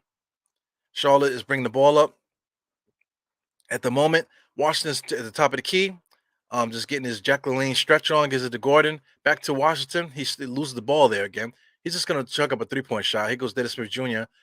Penetrated on the inside. Easy steal by RJ. RJ's running up the court with his little baby booties on. Here he goes. Julius Randle with the trailer, kicks it back out to Fournier in the corner. Fournier misses it. Mitchell Robinson in position for the rebound. He didn't square himself up. He just threw it back up. That's what kills me about Mitchell Robinson. You only got one job, bro. Get the rebound, square yourself up, and go back up. You know, not get the rebound and be off balance and throw it back up at the rim. You know what I'm saying? You have to square yourself up and make a positive shot towards the basket, not just throw it up. Anybody could do that. Yeah, man. So shout out to Paris. Paris made it in. Always dropping the $2 in the bucket. Definitely appreciate Paris, man. Big time supporters, man. Like I can't wait to meet you too, man. I don't know if you're in the New York City area, but MBK is gonna be doing a lot of get-togethers. I think MBK has the best get-togethers because of the clientele. You know what I'm saying? A lot of us are older, so it's a different crowd. You know what I'm saying? And most of us are real cool with each other. All of us are real cool with each other. So there's a lot of hugging, a lot of laughing, a lot of drinking, a lot of talking. Mixing and mingling. People are having regular conversations, not just Knicks. You know what I'm saying? And it's not a lot of what do you call? I don't want to say dick riding because I'm really trying to watch my mouth now that Paris is here. But just people want to be there. They want to be there, like to be with the cool kids. So you see that a lot out there. But that's not the case when you hang out with MBK, man. Just a different group of people. So I mean, Mitchell Robinson just got caught in a loose ball with Mitchell was with Washington Jr. I didn't really see what happened there. Good block by Mitch. I think Mitch has like 3 blocks now, 3 or 4 blocks. Shout out to Kareem, the freaking man of the hour, Mr. Kareem. Yeah, man. Everybody, take care of yourself, man. I'm not a fan of Halloween. Just really not. So many. I've seen so many crazy things happen on Halloween throughout my life, man. That I just like, I just can't. I just can't get with it, man. But I mean, it's a different era. Like I said, you can't put the trauma of the '90s on your kids or your grandkids if you got them. He goes, Brunson, top of the key, fakes it all the way to the basket. He's gonna make that. I mean, he's literally my favorite player, man. Like the shots that doesn't look like he's able to take, man, and he just makes it. Mitch Robinson again gets in there. I believe he got credit for a block. He goes for and try to go behind the back. Gives it to RJ, fakes it to the left, dribbles right, shoots back to the left. He's trash. Here he goes again. Two shots at the rim. Second one goes in. Knicks up 74 to 62. Here goes Dennis Smith Jr. walking up the court like he got it like that. Gets the ball back. Giving goal for 12. Gives it over to Gordon Hayward. He's going one on one. He goes Oubre pulls up for three. They're basically doing the same thing, man. Every single time down, they're doing the same exact thing. So that's frustrating, that I see it. So I mean, the coaching staff has got to be pissed off too, man. They're doing the same thing over and over. Give and go, Julius to Brunson, and a nice drive cut to the basket for RJ. So that was basically the play that Charlotte's been running this whole day. So the Knicks gave Charlotte back the same play that they've been doing. Here goes Dennis Smith, just drives all the way to the basket. In there with Mitchell Robinson, good defense. Kicks it back out to Gordon. Gordon pulls up about the dotted line, misses it. Wow. Here goes Jalen Brunson, pushes the ball on the right hand side, like Scrappy Doo. Pulls up for three, no good. Julius Randle was in position, but he was sleeping. So here goes Oubre pushing the ball up the court. He's gonna pull up. He's gonna pull up. Oh, he didn't. So here goes a give and go. I knew he was gonna pull up somewhere. So he does make a jump shot. So that was a heat check. Heat check plays for Oubre there. Two back to back. 76-67. Knicks gotta stay out of harm's way. Jalen Brunson's doing what he does. Picks up his dribble, gives the ball to Fournier. Fournier was gonna throw an alley oop to Mitch. Mitch was covered, but Fournier was able to hit the dotted line, uh, running jump shot, man, which is like a patented shot for him. He's good, man. Let me see what you guys are talking about. Yeah, man, the advantage is nice. Yeah, Jarrell, I wish you would have stayed, man. I wish you could have stayed to watch the game. Yeah, but we need to communicate a little bit better, man. Like if guys can't, like guys miss if guys miss the opportunity to buy a ticket, or even if you can't afford to buy a ticket at the moment, let guys know. You know what I'm saying? Not counting your pockets, drill, and they're not throwing it out there saying that you can't afford a ticket. I'm not saying that. I'm just saying, like if guys don't have it at the moment, hit people up and see what we can do. Because we might be able to cover the ticket, and then you just hit us off a different way. That goes for whoever. I'm just saying. I'm just talking in general. Shout out to Canal. Thanks for always hanging out with me, man. Next bad turnover here. Washington on the inside. Good defense by Julius, but they might call a foul on Fournier. It might be a foul on Fournier. So listen, I hate it when these players argue with the refs, man. With the like that, what is that, man? It's ridiculous. You gotta stand by whatever the referees call, because they're not gonna change the call no matter what you say to them. That's why I don't get it. These guys playing the NBA 10, 15 years and argue with the refs for 10, 15 years. Like, come on, man. Like, because at the end of the day, it's just a job. I've been working at my current job for 19 years, right? So I'm not gonna be arguing about the same or getting mad about the same shit that I was getting mad at 19 years ago. You know what I'm saying? It gets to a point where it's just like, just whatever, you know. And if they got something, yo, is everything okay? Like, yeah, what's up? You know what I'm saying? Then say something. But if you've been working with the same supervisor for 20 years, same co-workers for 20 years, what's new gonna happen? So what's the point of arguing? Good steal by Julius there, as I'm talking about him. Julius hot stepping, kicks it out to Fournier on the corner. Nice pump fake. Oubre goes flying. He misses it. Okay. So here we go. So the Charlotte has an opportunity to cut the lead down now. They have to score. And then Oubre just pulls up. Trash, man. Here goes Fournier. Kicks it back out to who's up there? Julius, and he blows the layup. Like I said, this is an opportunity for Charlotte to score here. But Charlotte said, you know what? We ain't gonna run no offense. We ain't trying to win. Let's just chuck shots up. So Gordon was just wide open. I believe that's RJ's man. So this season RJ's been playing terrible defense. Brunson top of the key. Nick's gonna run some offense. 7 minutes left in the third quarter. If anybody wants to know, Brunson top of the key. He takes a pick from Mitchell Robinson. Mitchell Robinson takes him to the basket. Jalen kicks it to RJ, and he just misses that. RJ sucks, man. Good attempt for the rebound there by Mitchell Robinson. So they called. Did it? No. I'm sorry for clapping in the mic, but that's a good call by the refs because Oubre went out there to get the ball out of bounds. Mitchell Robinson he blew the whistle when it was saying it was Charlotte's ball because he was anticipating Mitch knocking him out of bounds, but Mitch never touched him, so he changed the call and made the right call there. So that's definitely Nick's ball. And like I said, like Oubre sitting there like arguing with the refs, man. Come on, let it go, man. Scrappy dude. I got you. Yeah, man. That's who he is, man. Scrappy dude. He comes down there, and puppy power. For those that don't know, Google Scrappy Doo if you want to know who the fuck Scrappy Doo is, man. Google Scrappy Doo. Yeah, man. How many biscuits do I have over here? All of them. Hey, man. So we had a commercial. Once again, guys, drink some water before you go to bed. Get loose. You know what I'm saying? Because tomorrow we got push-ups, man. Push-ups is on the menu tomorrow, first thing in the morning. Whatever you guys do, you guys get up to go to work or something like that. Maybe knock out some push-ups before you leave the house. You don't got to do a lot of them. Just do 10. Drop down, do 210, or just drop down and do whatever you can. You know what I'm saying? And then maybe when you get to work, after you get to work, get out the car and drop it, do some push-ups right there in front of your car. Then once you get inside, clock in and stuff like that, you get to your desk, you straighten up. After you finish setting up your stuff, knock out another 10.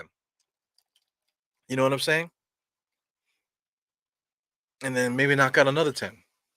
And maybe before you go to lunch, knock out another 10. And then cut it off. At that point, don't do any more push-ups because you might have knocked out 50 but between the time you woke up and lunchtime. You could have knocked out about 50 push-ups, man. And like I said, don't do nothing else after lunch. And then when you get home, do the second workout, which is going to be buys and tries tonight. Grab your dumbbells, do some curls when you come in, put it down, forget about it. You know what I'm saying? Get yourself something to eat, whatever. After you finish, maybe go knock out some more curls and some extensions or something. Before you go to bed, maybe knock out another one. Now you did 3 sets of curls and triceps, and you got money for the day.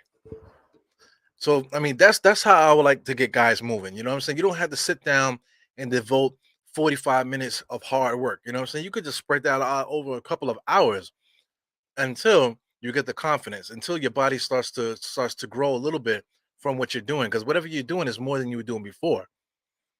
So if you can build that little base, then next week you're gonna be like, okay, well, let me do more this time. Because I fooled around the whole first 3 days. Sunday's a day off. So the next week, Monday morning, maybe you're like, okay, well, last week was good, so now let me focus on it. Because maybe like through these 3 days, you developed a habit. You know what I'm saying? So that's what we're trying to do. We're trying to build better habits amongst Knicks fans. You know what I'm saying? And just become better people overall, man. So inbounds pass to Brunson, kicks it back to RJ. RJ spins in the lane, kicks it back out to Julius. Julius is stuck in the 3-point stance. Crossover back to Fournier. Fournier got to launch it. He got 12 seconds left on the shot clock. He could have calmed down there. He didn't have to shoot it from the logo. Here goes Dennis Smith Jr. right hand side, all the way into the paint. Kicks it out to Oubre. Oubre is just gonna shoot every time he gets it. He doesn't understand what a bad shot is. Good pass by Brunson to Fournier on transition. Transition 3-point shot is good by Fournier. I'm telling you, Brunson is the engine that could, boy. Dennis Smith Jr. bringing the ball up the court like as if he has a solidified contract and career in the NBA. Gives it to Gordon Hayward, back to Dennis Smith Jr. Just standing there, give and go to Gordon. Knicks missed that assignment. I am not a fan. I mean, back in the '90s and then like when LJ was there, the purple and teal was nice, with Del Curry and stuff like that. Back in the days, it was kind of cool because I used to have a purple and teal freaking triple fat goose jacket. You know what I'm saying? You know what I'm saying? I used to have a purple and teal triple fat goose jacket. I used to have a purple and neon teal, basically Columbia jacket. You know what I'm saying? So I could rock the Larry Johnson jersey underneath. You know what I'm trying to say? With the juice reaction sneakers that he had for Converse to match. You know what I'm saying? With the Charlotte Hornets button down hat. He was looking good back in the days. Now, I mean, I'm not a fan of this color scheme. Good defense by Mitch, man. Just ripped the ball right out of Plummee's hand on the drive there. So what I do like about Mitchell Robinson, I like it when he doesn't complain. Just play ball. Don't complain to the refs. Do your job, because as long as if you don't complain and do your job, then you get the benefit of the doubt, because that's what Steve Adams does. Steve Adams don't talk and don't argue with the refs. He basically gets the benefit of the doubt most times. Dennis Smith Jr. looked like he just smoked a blunt at halftime. He's really his energy is super low. Dennis Smith Jr. right now top of the key, picked by Plumlee, interior pass to Gordon. So even though I said that, he made a couple of nice passes to Gordon the last two plays there. Knicks are still up by 6, 83-77, and Knicks are calling a timeout. Yeah, the Knicks need a timeout. So I mean, Tom Thibodeau is doing a great job managing games this year. I don't know what that's about. Beautiful timeout. A couple plays where we lost guys there. He calls a nice little timeout to get guys organized, man. So I'm really digging what Tom Thibodeau is doing. So listen, man, I think it's time to say goodbye to this picture. I'm trying to save it for State, because me and State, you was using this a lot. So I think I'm gonna say goodbye to this picture. Yeah, I'll do it live here. So let me click the button here and just delete it. So I deleted the overlay. So there you go. No more clown Tom Thibodeau. He's been doing a great job calling good plays out of timeouts. He's been calling timeouts at the right time. I appreciate his substitution pattern being consistent. I see what he's trying to do. He's trying to maintain the what do you call the continuity, try to keep up the confidence of certain players. So I really enjoy what Tom Thibodeau is doing this year, man. So I got to give him the benefit of the doubt. I deleted that clown thing just for him, man. So it's a whole different team, whole different situation right now, and I think you got to give people credit for doing well, man. So kudos to Tom Thibodeau for doing a great job so far. Kudos to everybody. Kudos for Mitch. Mitch, I've been getting at Mitch all summer. So kudos to Mitch playing a lot better. Kudos to Jalen Brunson. I didn't think he was gonna be that good coming to the Knicks, but he's easily my favorite player to watch. So right now, the only person, even Julius Randle, for Christ's sake, Julius Randle is playing way different than last year, man. So the only person that deserves any kind of like bad talk is RJ. RJ got to get it together, man. Yeah, Alton, I think I might make a clown for RJ. But listen, I'm trying to keep it respectful, but I mean RJ still has time to catch up. Because like I said, this is game what is this? We have 79 more games left. So after this game, it'll be 78. So we got a long way to go, man. Long way to go. But I will get on it, Alton. I will get on it. You know what I'm saying? Man, I'm gonna catch diabetes tonight, all these damn biscuits I'm eating. How many more biscuits do you got? 5 minutes in the third quarter. 5.6 rebounds and 5 blocks from Mitch Robinson. Playing a really good basketball game. Keeping nice and calm, not getting so aggravated out there, staying within himself. Oh shit, let me hear what he's saying here. I want to work no more, but that's the opposite of me. Even though I didn't I got don't know the if you little guys can bag or hear it. whatever, I'm still gonna work even harder now because I want another one. I want one more. So I'm hungry. Oh, so that's him talking about him getting his contract. So I don't know if you guys heard that, but that was Mitch Robinson talking about getting his contract, and he's saying that doesn't stop the work. He's hungry. He wants to get another bag. I get it. I'm with it, man. So I really enjoy his persona this year. Last year was very silly. Now he's just about his business, playing really good basketball. So good ball movement by the Knicks. The Knicks are very methodical in this possession. Just doing what they want to do. So Charlotte was playing good defense, but the Knicks, Fournier did a good job of pressing the drive there to cause them to cause a foul there. So it goes Fournier, inbounds pass to Randle, out to Mitch Robinson, top of the key. Mitch Robinson gives it off to Jalen and throws it in between his legs. That was crazy. Jalen gets it back, in and out dribble. Scrappy do.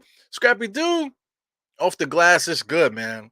I mean, his pivot is made of made of adamantium, boy. As soon as he dropped that foot down, telling you, man. Good defense by the Knicks, crowding on the inside there. Sloppy play by Charlotte. But here goes Charlotte. Bootnight just throws it up. He misses it, gives it to Gordon. He gets the rebound and lays it right up. So, I mean, Charlotte's getting a lot of offense through broken plays. 85-79. Double team there onto Jalen Brunson. Brunson finds Fournier. Fournier drives, alley-oop to Mitchell Robinson. Bad idea, but Mitchell's still able to recover and get the dunk there. So my thing with these players, stop throwing alley-oops to Mitch at the rim. Just shoot at the rim and let Mitch get his rebound. Mitch will get the rebound. So I think that needs to be the play there. Put the ball on the rim and let Mitchell Robinson get that offensive. He will. Shout out to Los Knicks. What's good, man? Yeah, RJ is something else, man. RJ's coming out the game now. You got Hartenstein's coming in the game. Trying to see what they're doing here. So Mitch comes out, Fournier comes out, and RJ. Here comes quickly. Here comes iHeart and Derrick Rose or Obi. Let me see. I think it's going to be Obi. Oh no, it's Rose, huh? No, it's Cam. So Cam is the third guy that comes in. Wow, Gordon Hayward fakes the shot there, misses it. Julius Randle rebound, pushes the ball up the court, gives it to quickly. I love that Julius Randle gives the ball up, man. IQ never takes the pick. In and out dribble there. Julius Randle spin to the left. It was a good hand. No good. iHeart was able to clean it up, and I don't know how it got that ball went into the basket. He looks weird, man, when he shoots. He's very unorthodox. That's Hartenstein. And then number 20 just falls on the floor. And then they call a foul on the Knicks. I don't know what's up with that. Look at Julius Randle. iHeart. Okay, so it was clean. But from the side, iHeart looks weird, man. He's just a weird basketball player. Very, very unorthodox movements out there. So Cam is in for RJ. Yeah, so I want to see Cam get off right now. It's kind of quiet. I would like to see Cam get off a little bit and extend his lead. Right now, the Knicks have been one step behind on defense. iHeart slaps the ball, gives it right to number 6. That's McDaniel. I mean, he pushes McDaniel. I mean, McDaniel pushes him right to the ground, but they do call the offensive foul. So I mean, good, banging in the paint there by iHeart. These young boys, I'm telling you, man, like every time they drive, everything has to be a slam into you. These guys don't know how to play, man. Like why do they always resort to that? They just run right into you because that's what's being taught now. No finesse, no method to it. Just run into him and push him off with your elbow. Good play by Julius there, man. So Julius is eating off his good hand, left hand, a lot of left hand layups at the rim. Good finish there by Julius Randle. So Charlotte Hornets calling a timeout. So here we go. The Knicks are starting to push up the score, 91-79. So it's a no contest, man. I feel like Charlotte has no chance to beat us tonight. The Knicks need to get this up by 20, handle their business, and we can call it a good night, man. Yeah, man. Big game. Next one, man. Next game is a big one. Playing against the Bucks. It'd be really nice to beat the Bucks, man. To beat the Bucks and Cleveland back to back would be really nice. So let me just double check to see who's if they're at home or away. Man, sorry, I'm chomping away on this biscuit. That was my last one. That was my last biscuit. So they're away. So it's a mini away stand here. We're gonna travel to Milwaukee, and then we're just gonna take the bus over to Cleveland, and then we come back home to play Atlanta Hawks and then the 76ers. We play in Philly, and then we play against Boston. We got the Timberwolves, we got the Nets. So we got a big party coming our way, y'all. So we got 1, 2, 3, 4, 5, 6, 7 straight games of pain, yo. So it's not necessarily hard games, or like, oh my God, it's a tough stretch. No, it's actually going to be good games. So if the Knicks come out of this stretch here of 7 games, and what's seven? That's 4-3. If we're 4-3, yeah, I'll take it. If we're 3-4, I'll take it. You know, anything more or less, is asking for too much, man. But I could take a 4-3. I could take a 3-4 too.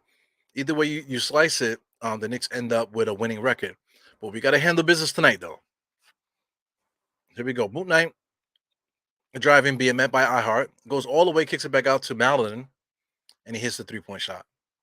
Malin sucks, man. But he's been hitting a lot of key jump shots for them. Gamalin, Garden, Brunson. They swing it around, give it back to Brunson. Brunson pick and roll there to Julius Randle. Fadeaway jump shot with the left hand. It's money. Money in the bank. I'm so proud of Julius Randle, but he's still arguing with the refs, man. Stop it, man. Stop it. Just play ball. I know a lot of times Julius Randle gets his energy from that, but you got to stop arguing with the refs, man. Look, he's still he's going to run and talk to the ref now. Let it go, man. Let it go, fam.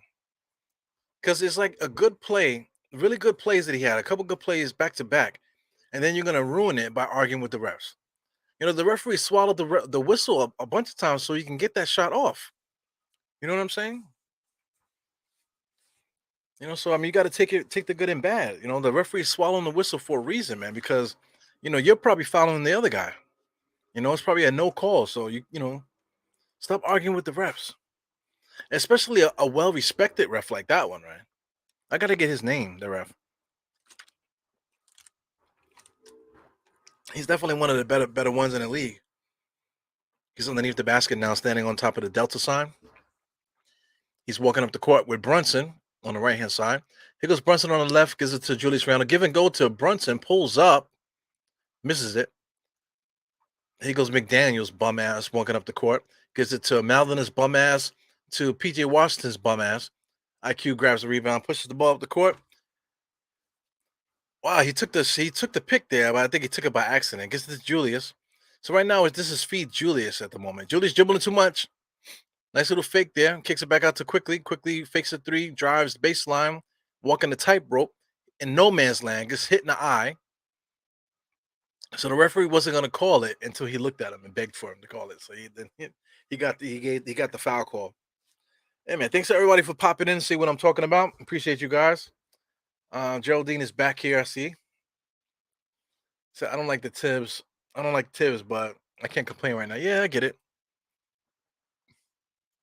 Yeah, Hart will become a fan favorite. Yeah, he's fun now too, man. I think he's been like throwing his weight around, pushing guys and stuff.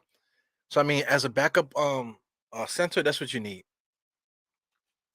Shout out to Chris Dudley when the Knicks had Chris Dudley.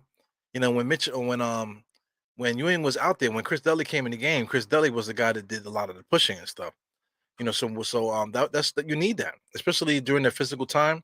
You needed just like that hack to come into the game and hurt people. Hurt people for 15 minutes and then go sit back down.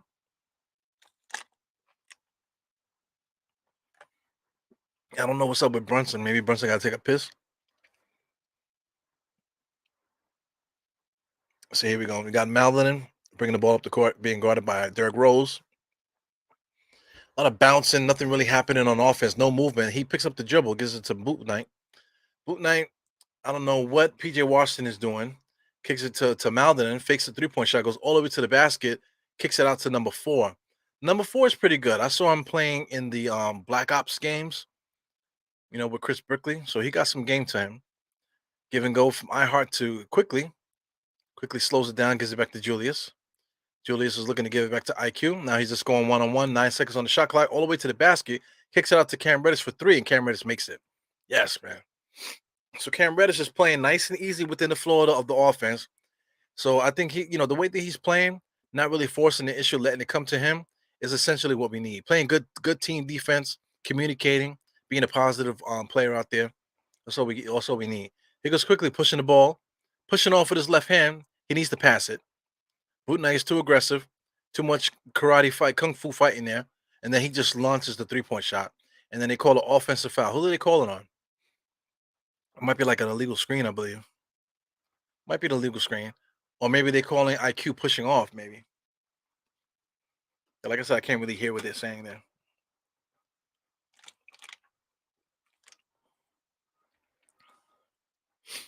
I'm trying to keep track of what you guys are talking about here. So we at the end of the third quarter, but I still got 20 seconds left, so we're gonna see what's up. It looks like Charlotte's gonna score here. They're looking for the last shot of the quarter. Malden pick and roll there, and was that up and down there? He was able to retrieve it, and somehow he was able to get underneath the basket and get that layup. So even though I'm talking junk about Malden, he's actually been playing pretty good today. Because Julius Randle going to push the issue. He should have just passed it. I don't want to see Julius Randle get himself hurt just trying to launch the ball up there before the shot clock goes. I really don't want to see that. Yeah, so yeah, I don't get it either. Yo, watch out when Quentin Grimes comes in, and when Quentin Grimes comes in there, I think we're gonna have a problem. Like when he comes in, like a lot of people's confidence might get messed up. What I'm thinking, as soon as Quentin Grimes is ready, I think Derrick Rose is going to be the one to call his own number and say, "Hey, I'm going to need some time," or he might come up with a fake injury just so Quentin Grimes can get some run. That's what I'm thinking that Rose is going to do. So look out for that. Whenever Quentin Grimes is ready to play, watch all of a sudden Derrick Rose be hurt. That's just a good teammate right there. Excuse me, excuse me. Let's take a pic. Let's take a peek at these stats. I guess I could do it on the screen here. Take a peek at these stats.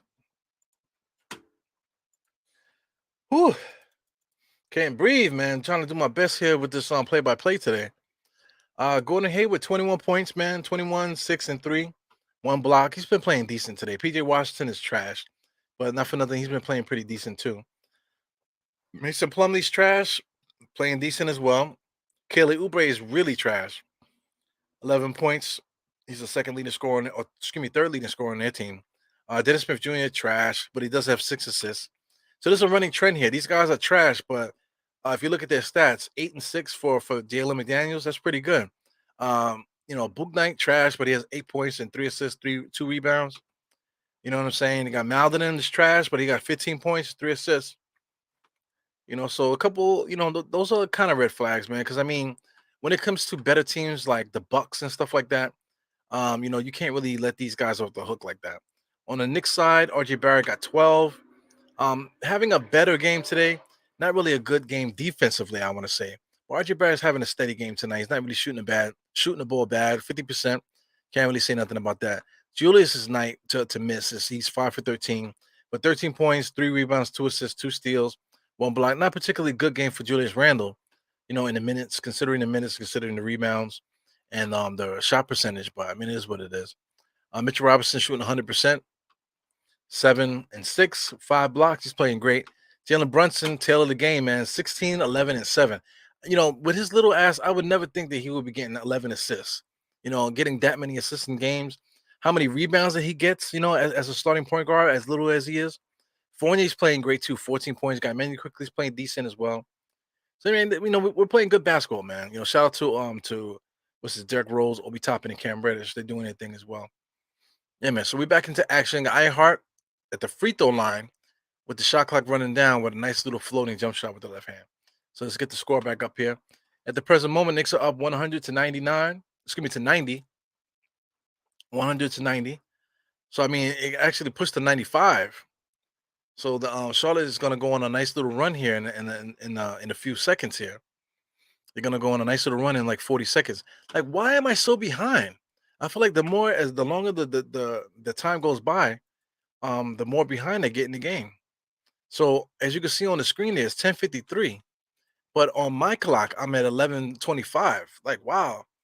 And when I first started, they were more closer. The clocks were a lot closer to each other. So I don't know where I lost my time. Quickly, in and out dribble there, boot night. So boot night might have pulled his groin there on the crossover. That's crazy. So iHeart smacks it right to Oubre. Gives it to Malden. Oh, that was PJ Washington. Boot night fakes a shot there all the way to the basket. Right-handed layup is good. So a mini run there. They go on a 5-0 run on the Knicks here. 100-95. iHeart top of the key gives it back to Derrick Rose. Takes the pick for iHeart, and Derrick Rose goes right to the basket, left-handed layup off the glass. Very good. So Malden bring the ball up the court, calling out some action. Derrick Rose guarding him. He goes number 4, sets a pick, gives it over to PJ Washington. You got JD McDaniels there, kicks it back out to Malden. Top of the key, got 8 seconds on the shot clock. He takes a pick from number 4. I mean, what is going on here with Charlotte? You know, a step slow on everything. JD McDaniels has to throw it up at that point. Here goes IQ pushing the ball up the court. Oh, man. IQ passes it to who? Passes it to who? Did you make eye contact? I mean, IQ is crazy. You know, in this game where guys are looking to get the 3-point shot, he passes it to nobody. Did he make eye contact with IQ? You know, that's always the passer's fault. If the passers didn't make the eye contact with the passer, I mean with the receiver, then that is all on him. So he's still in the game there. PJ Washington is trash, gives it to Jalen McDaniels, trash, tries to drive it on iHeart, and they call a foul. So I mean, it's like the Knicks are the fire department, and we're playing against sanitation. Charlotte Hornets without their key players is just basically a freaking garbage sanitation crew. Yeah, man. Shout out to everybody still here. Close it out, man. You know, I'm gonna have a good dream tonight. 9 minutes and 58 seconds on my clock. 9 minutes and 25 seconds on this clock here. So I mean, Charlotte is ticking away. Charlotte's getting close. They're gonna bring it down to 6. So excuse me, 3. So Knicks are only up by 3. Knicks gotta take care of business, man. This second unit, when we come in with this second unit is very suspect. You know, because we've been losing leads with our second unit, man. You know, so we need these guys to hold the fort down for us for a little while the starters get their rest. He goes, IQ top of the key. Oh my God, IQ looked like he was gonna launch that. He goes, iHeart. Oh my God, IQ had a layup, but he tries to kick it out to Rose. Turnover, Dennis Smith Jr. Alley-oop to Jalen McDaniel there. So I would like to see a timeout. So I think we are gonna get our timeout. I think we will get our timeout. So it's 102-99, 9 minutes and 30 seconds, and the Knicks are calling a timeout. So Jalen, no, they're not. Oh, yeah, they are. Okay, so Jaden McDaniel and Cam Reddish are talking to each other. So anyway, this sucks, man. Trash defense. Just fooling around with these guys, keeping them in the game. Yeah, man. Now we have 3-point shot. Yeah, it's a 1-possession game at the moment. It's not really that. I feel like IQ, for all the good things that he does, he's an enigma. So I mean that he's made a couple bad plays there. Derrick Rose not really playing good point guard at the moment. Obi Toppin is not really contributing much. iHeart is playing the way that he plays scrappy, but at the moment right now his scrappy play is benefiting Charlotte because for all the slapping and stuff that he's doing, the ball is getting back into Charlotte's hands. You know what I'm saying? So I mean these guys got to hold it down, man. We need our starters to get the rest there. But I mean, there's 9 minutes. There's 9 minutes left in this fourth quarter. So I mean, taking these guys out now and putting our starters in, I don't want to do that yet. I would like to get at least 2 more good minutes out of our bench before we start to look at our starters. Our starters, when once it starts getting around the 7-minute mark or so, then that's when I want to start looking at my starters to come back in. 9 minutes and 25 seconds is too early. But Tom Thibodeau probably might make a decision here to do something about that. Maybe mix it up. Mix up the starters and the bench together. We'll see. Here we go again. My man HB, whatever, JJJJH, spooky brother. Yeah, the bench is annoying. The bench is our Achilles heel. So I mean, for last year, the bench is what was the driving force. So everybody wanted to see the bench play the kids according to state, right? But now this year, like the more under control veteran starting lineup, with Julius Randle, Jalen Brunson, RJ, Mitchell Robinson, and Fournier, that's our best 5 right now. So I was trying to get Raf to talk about that yesterday. I was trying to get Evergreen, and I was trying to get Josh to talk about it that Friday when we had the get together. I was trying to get Tony to talk about it, but nobody wants to talk about it. I think the big conversation is this bench. How can we get better? Coming off the bench, we definitely need more physicality. Obi Toppin for all the dunks and stuff that he gets, man, on the fast break and stuff. Those are nice, man. But he's getting small forward buckets. So I mean, if we keep Obi, that's fine. But Obi, what's the difference between Obi and Cam Reddish? It's not much difference. So what do we need? We need somebody more physical. Now, shout out to one guy that we've seen this year, Rui Huchimura. I would love to get that dude on this roster. If we can get him to play power forward coming off the bench for us, or maybe get a similar player that can provide a little bit of toughness and strength off the bench, I think that's exactly what we need. To give us a different element. Because, like I said, what's the difference between Obi Toppin and Cam Reddish? Not much. Obi Toppin is shooting threes and playing big time finesse basketball. So it's needed. But both of those guys are basically the same player. Transition, 3-point shooting, defense, hustle. That's basically who they are. If you look at them, I would say Cam Reddish is bigger than Obi. That's what it looks like. Pause. All right, so good defense by our bench here. We got Rose here, jumping up on the left-hand side. Cross court pass to RJ. RJ fakes it, drives. He go post up to nowhere, gets into the paint. Double clutches there, was able to get the shot. So the referee's not going to call a foul because he has to earn that. Just being in the paint doing stuff is not going to be enough. Here goes RJ not paying attention. He should have been there to defend that. But we can only yell at Julius Randle for not doing that, right? Got the score on the bench on the screen there, 102 to 99. That is wrong. It is now 107 to 101 on my clock. Here goes Cam Reddish going 1-on-1, just gets stripped by Jalen McDaniel. I think Jalen got in his head. So RJ and oh man, that's a technical. So throw a dunk. Did they call a technical on him? I think they called a technical. Did they call a technical? I'm not sure if they called a technical. So anyway, Tom Thibodeau's pissed off. Here goes Derrick Rose doing the sign of the cross as he walks the ball up the court. Being guarded by Dennis Smith Jr. Picked by Obi all the way to the basket. Was able to get the rebound. Able to get the layup. Here goes Jalen McDaniel going against Cam Reddish, and he just steals it from him. But then it comes back to the next day. So these guys got some chirping going on here between the two of them. Little extracurricular activities. Good layup by Rose, man. Body control. Body control is out of control, man. Fournier's back in the game. So it looks like the starters are starters coming back in. You got Rose coming out, Cam came out, iHeart came out. They gave good minutes, man, but we lost the lead with those guys coming, those guys on the court. We gave Charlotte a little bit of confidence. So here we go. The starters are back in. Got Obi Toppin still in there. So giving Julius Randle a nice little run. Because Obi Toppin is contributing. He's hitting the 3-point shot at least. Fournier guarding Oubre. Oubre attacks Mitchell Robinson. Why? Right? Because Oubre's an idiot. That's why. So they call a foul on the floor, probably on Fournier. Yeah, man. So Oubre doesn't know what a good shot is. He doesn't know how to play good basketball. It just is what it is. Let's see if I could change the score here because the score is definitely not 102 to 99. So let's get the change here. Yeah, once again, I'm sorry for the sniffling and stuff.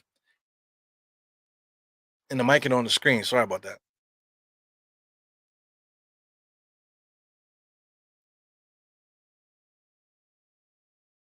Yeah, man. Fighting through a cold.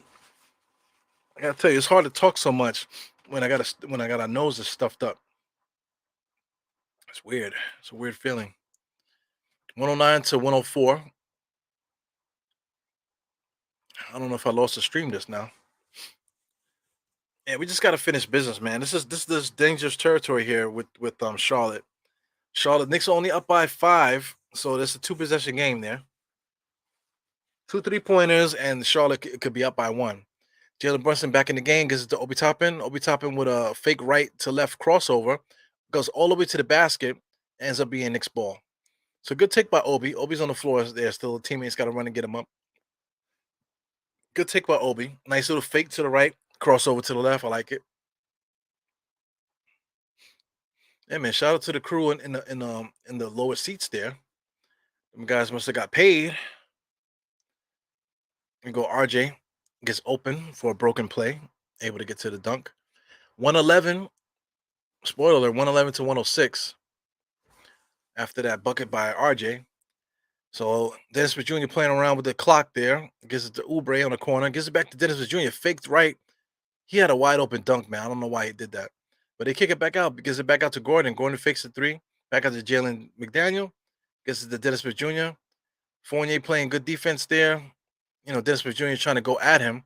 He kind of just throws it up there and he shoots it right in Fournier's face. Good defense by Fournier. Can't really say nothing about it. The reputation is out there. As soon as you see Fournier, go at him. So good play by Jalen Brunson, but better defense by Dennis Smith Jr. That's basically a jump ball there. So they call a foul on the floor. Call a foul on the floor.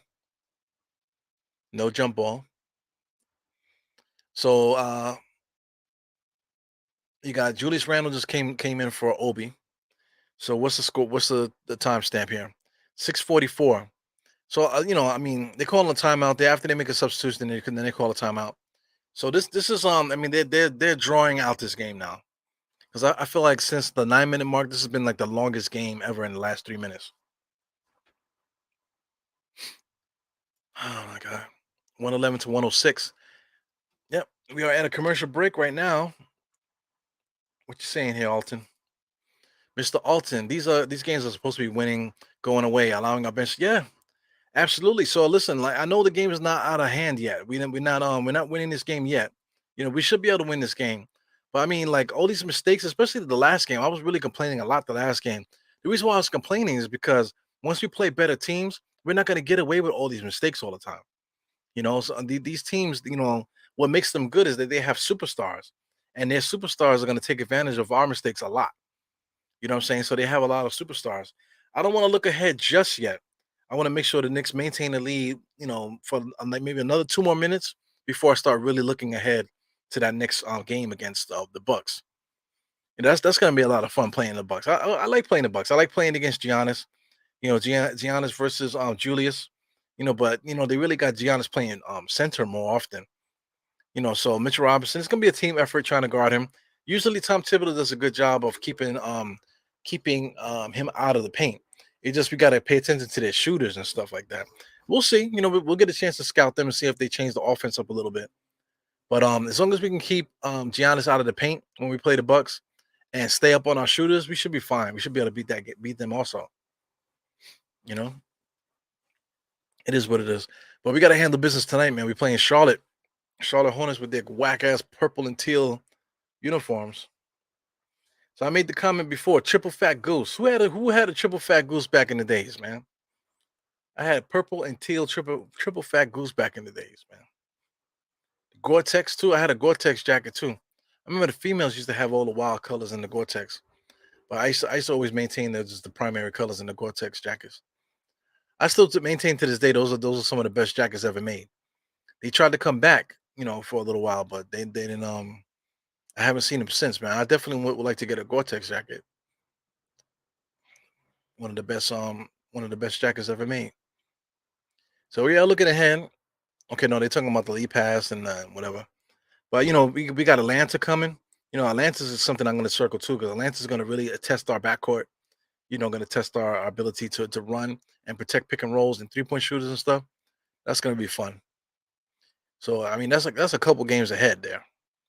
That was good defense by Dennis Smith Jr., man. Not a foul. Jalen Brunson did a good job acting there, but Dennis Smith Jr. had his hand all over the ball. So that should be a jump ball.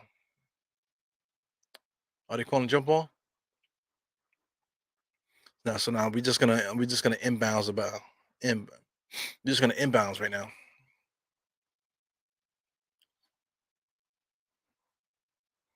Here goes Jalen Brunson. Top of the key. Wow. Oubre just smacked the ball out of Fournier's head right in front of the refs. They didn't call nothing. Here goes Oubre with his bum ass, lays it right up on over top of Jalen Brunson. Knicks are making too many mistakes right now. They're only up by 3. Put a little slight pressure on the Knicks, man. Get that ball across the timeline. Jalen Brunson being guarded by Dennis Smith Jr., picked by Julius. So, I mean, they're going nowhere here. Mitch Robinson gives another pick, kicked it out to Julius. Here goes Fournier, top of the key, pulls up. No good. Richard Robinson trying to walk down the rebound. Oubre with it. Dennis Smith Jr. in the middle of the court, looking for an alley-oop to number 4. Gives it to Oubre. Back to Dennis Smith Jr. Dennis Smith Jr. standing straight up. Gives it to Dylan McDaniel. Back to Dennis. I don't know what they're calling. They asked for Oh, okay. That was a decoy. Good move by Dennis Smith Jr. Not able to finish. Mitch Robinson got to hold that ball. Get Jalen Brunson pushing the ball up the court here to Julius. They got to run the offense. Okay. Already too many dribbles already, Julius. Julius. Oh, my God. Knicks are not doing nothing right now. RJ in the same position that Julius was in. Fadeaway jump shot, no good. RJ is trash, man. Knicks only up by 3. Kelly Oubre on the corner there misses a 3-point shot. Here goes Fournier. Kicks out to RJ. RJ on the fast break. He can't finish. He sucks. RJ sucks, man. Oh, my God. RJ sucks. Blows another layup on the inside there. Kelly Oubre never seen a shot he didn't like. He fakes it, gives it to Gordon Hayward. Gordon Hayward dancing and pressing. Onto the basket, being guarded by 3 Knicks. Everybody forgot about Jalen McDaniel. He makes a 3-point shot. So they tied the damn game. So the Charlotte Hornets tied the game, 111 to 111 with less than 5 minutes in this game right now.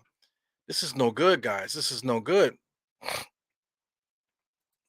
And then the score is not working anymore. So the Knicks came down, makes another 2-point shot. I missed it. So the Knicks up 13 to 111. He goes Gordon Hayward, a poised fellow, dribbling against RJ. Easy switch there. Pick and rolls. Oh, my God. He just throws it out of bounds. Dennis Smith Jr. is not paying attention. Fucking idiot. So, I mean, as long as they're going to make mistakes like that and keep us in the game, then there should be no reason for us to lose this game. The Knicks are not playing well. Knicks are not playing well right now, but Charlotte's not playing good either. Dennis Smith Jr. looking right at Gordon. Just let it go right out of bounds. Jalen to Mitchell Robinson. Too many guys on top of each other. 4 guys on top of each other. Julius Randle, pick and roll there with Jalen. Takes the contact. He's too busy arguing with the refs. And then he freaking elbows Oubre. What the fuck? Why does he do that? Yo, Julius Randle is crazy, man. You know who Julius Randle? Julius Randle reminds me of X-Man in a lot of ways. Just a simple fact that he can like cost gains just based on his off his temper. He was looking for the foul, but can't get in there to get the rebound because he's too busy looking for a foul. And then he throws a freaking elbow there. He's looking for the foul. He didn't get it. So, I mean, he could have got the rebound there, but he's too busy arguing with the refs. So then his option is there to throw an elbow and clock Oubre. He's looking at it and kick him out the game. So could you imagine if he got kicked out the game, free throws and all this, then the Knicks will be basically tied at 13? Man, Julius Randle is a freaking numbskull. So are they gonna look at look at it? They're gonna review it. I gotta turn the sound up. They're gonna review it. 2 minutes left in the game. Team did not have a oh my God, man. He's gonna get kicked out the game. Are you kidding me? And this is crazy. Obviously off the guy. It was a call that should be corrected. So why are we spending all this time now at this part of the game talking about this in the last 2 minutes? You can't even review, man. This is ridiculous. Well, yeah, I'm with Clyde, man. Clyde's talking about the ridiculousness of reviewing plays, and then once you get into the 2-minute mark, you can't review stuff. It's ridiculous. But at the same time, man, Julius Randle puts his team in a bad position. In that Memphis game, if you guys remember in the Memphis game, he just like drives the lane and he causes a foul. The referees didn't call it, and then he initiated another contact to foul himself out in that Memphis game when we needed him. You know, so Julius Randle he's just terrible, and he's still arguing. He's still arguing with the refs about what he did. So I mean, look, listen. Now they're gonna review it. So now you're taking the momentum away from the Knicks. Now we're at home. You deflated the entire MSG. Now you're arguing. You know what I'm saying? So now the attention is off of the game, and it's all on Julius Randle. Julius Randle's still arguing. Look, now Jalen Brunson has to waste time on talking to Julius to get him focused. You know, this is all confusion. This is like a child. Sometimes my kids act up so much, man. And what I tell them is that, listen, man, did you see what happened? You guys are causing confusion. You guys are doing this to yourselves. You guys are gonna make Dada yell at you. You're gonna make Dada put you on punishment. So I mean, Julius Randle, all this, he's still complaining. He's still complaining to the refs. The referee is trying to calm. Even the referee tried to calm him down, but he's still arguing. See, here we go with the foul shots now. So this is my worst nightmare right here. They're gonna get the shot and they're gonna get the ball now. So it's 113 to 112. Julius Randle is making this about him at this moment, and it might cost us the game. So here we go, inbounds to Gordon. Dennis Smith Jr. top of the key being guarded by Jalen Brunson. Pick from Washington. Dennis Smith Jr. standing up there. Another pick from Plumlee. Interior to Miles Plumlee again for an easy dunk. So now look, they got the lead now, 114 to 113 right now. Yeah. So that's all on Julius Randle. If Julius Randle didn't do that, maybe the Knicks march it down and get a chance to score again. But now here we're down by 1, and it's because of Julius Randle. It was a 3-point play, basically. Here goes Jalen Brunson going all the way to the basket, able to get the foul there. So, I mean, Jalen Brunson makes his free throws, will be back up again. But, I mean, this is all, right? This whole situation now here is all Julius Randle's fault. For playing a decent game tonight. So now we have to talk about him and his stupid ass. Up until this point, Julius Randle has 13 points, not really shooting well, not really rebounding well. So he's frustrated. They're not calling fouls for him all day today. How many free throws does he have? 3 or 4? So he's not getting the fouls tonight. So he's frustrated. But the Knicks were winning. So it's more about you not getting your fouls than the Knicks winning. This is crazy. So here we go. Jalen Brunson makes the first one, 17, 12 assists, and 7 rebounds. Amazing. He has both free throws. The Knicks are up by 1. This is crazy. 3 minutes and 42 seconds left on my clock. Knicks are up 115 to 114. I don't know what's going on with NBA TV, and they keep screwing up the score. I just don't understand that. So Charlotte is going to call a timeout. So, I mean, they're a well-coached team. You know, they're undermanned. Their coach is their coach a Jeff Van Gundy disciple or a Popovich disciple, something like that. So anyway, they got a good coach on the other side, and so yeah, I think he has ties to the Knicks too. Unbelievable, man. So listen, I don't know what the score is there, but we got 3. It's 115 to 114. I don't know if because we're at the timeout now. The Knicks called a timeout. Yeah, so that's where we are now. The Knicks called a timeout. Man, this sucks, man. Yeah, man, this just sucks. Man, Julius Randle, man. So the more I keep thinking about it, man, we need another option. Guys, if you guys are listening to me at the moment, like we need another option at power forward because we can't take Julius Randle out because we don't have the physicality to bang with guys. You can't take Obi out. You can't take Julius out and put Obi in because Obi's not going to help you on the inside. When the game is on the line, you need the toughness on the inside from your big guys. So I mean, shout out to the player that the Golden State Warriors have picked up, JaMychal Green, I believe. I think JaMychal Green is the guy. I believe that's the guy that we should have picked up to play, help us coming off the bench. We need a guy like that. We need like a semi-veteran that's a little bit young but got experience, that's physical on the inside to help us out. Inbounds pass by Charlotte there to Gordon.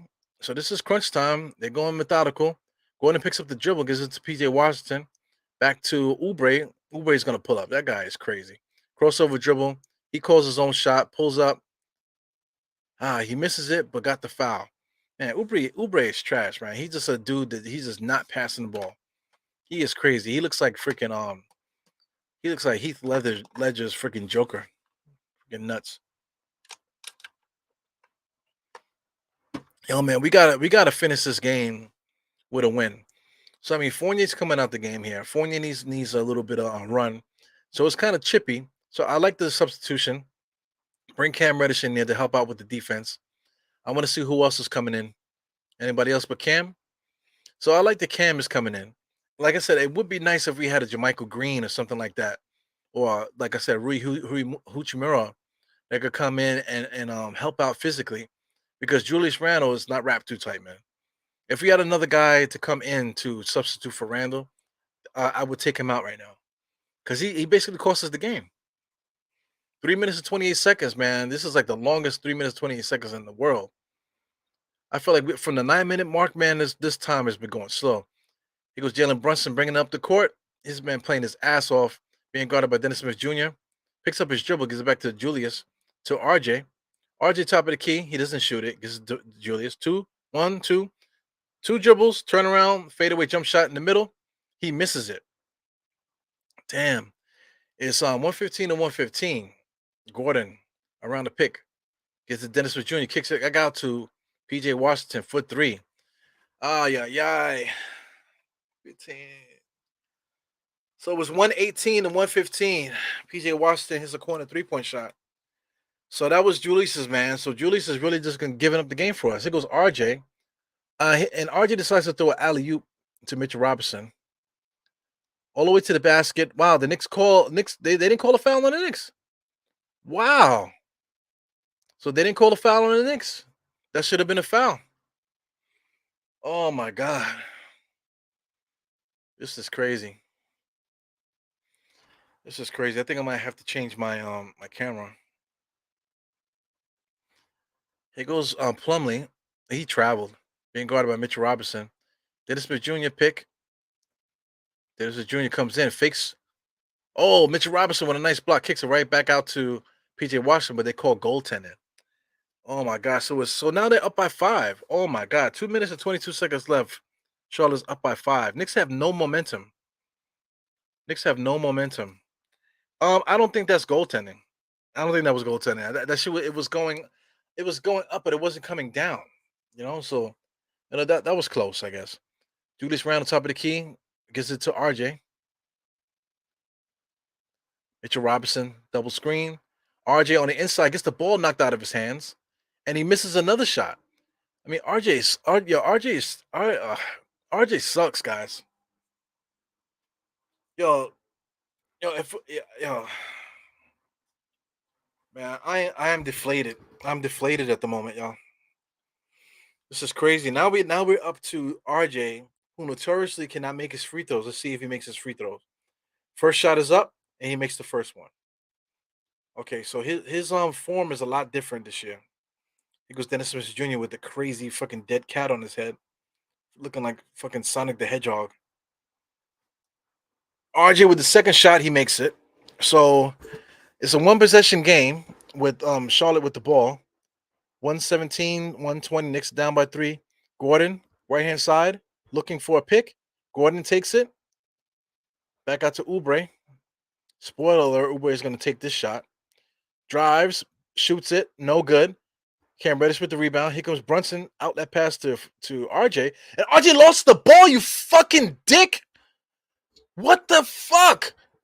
Jalen Brunson, top of the key, in and out dribble, pulls up. Lord help me. And he makes it. Yo, RJ Barrett and freaking Julius Randle are single-handedly making us lose this game. But Jalen Brunson, in his greatness, just pulls up casually for 3. Game is tied to 120-120. In and out there, Gordon Hayward smoothly penetrates, pulls up, no good. RJ with the rebound. Take it easy. Jalen Brunson, top of the key. 15 seconds on the shot clock. Take it easy. Run something. Double screen there. We're going to take Mitchell Robinson. And then Plumlee just bails out Brunson there. Too far out. You got to give the guy space. Easy call there by the ref.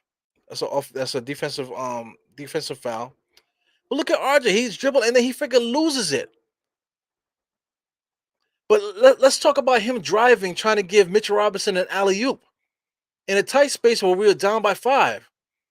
We're down by 3 at the time. Crazy, man. Yeah, I'm sorry. I'm not paying attention to you guys here. Oh my God. Yo, Jalen Brunson, man. Yo, I'm so disappointed in Randle and RJ, man. Oh my God. So look, the Knicks gotta be smart. So Tom Thibodeau is there drawing on his Etch-a-Sketch. I don't know what he's doing. So we'll figure it out in a second. Nobody's talking, but you see him drawing. I don't know if he's doing a portrait, if he should get a part-time job at Times Square doing caricatures. Got some cute kids there bouncing. We got some Knicks fans here that I recognize. I recognize some of those guys there. I recognize my man here too. He looks familiar to me. Man, I love Knicks fans, man. Ah, yeah. Everybody looks good, man. I see all the orange and blue stuff out there. Good to see it.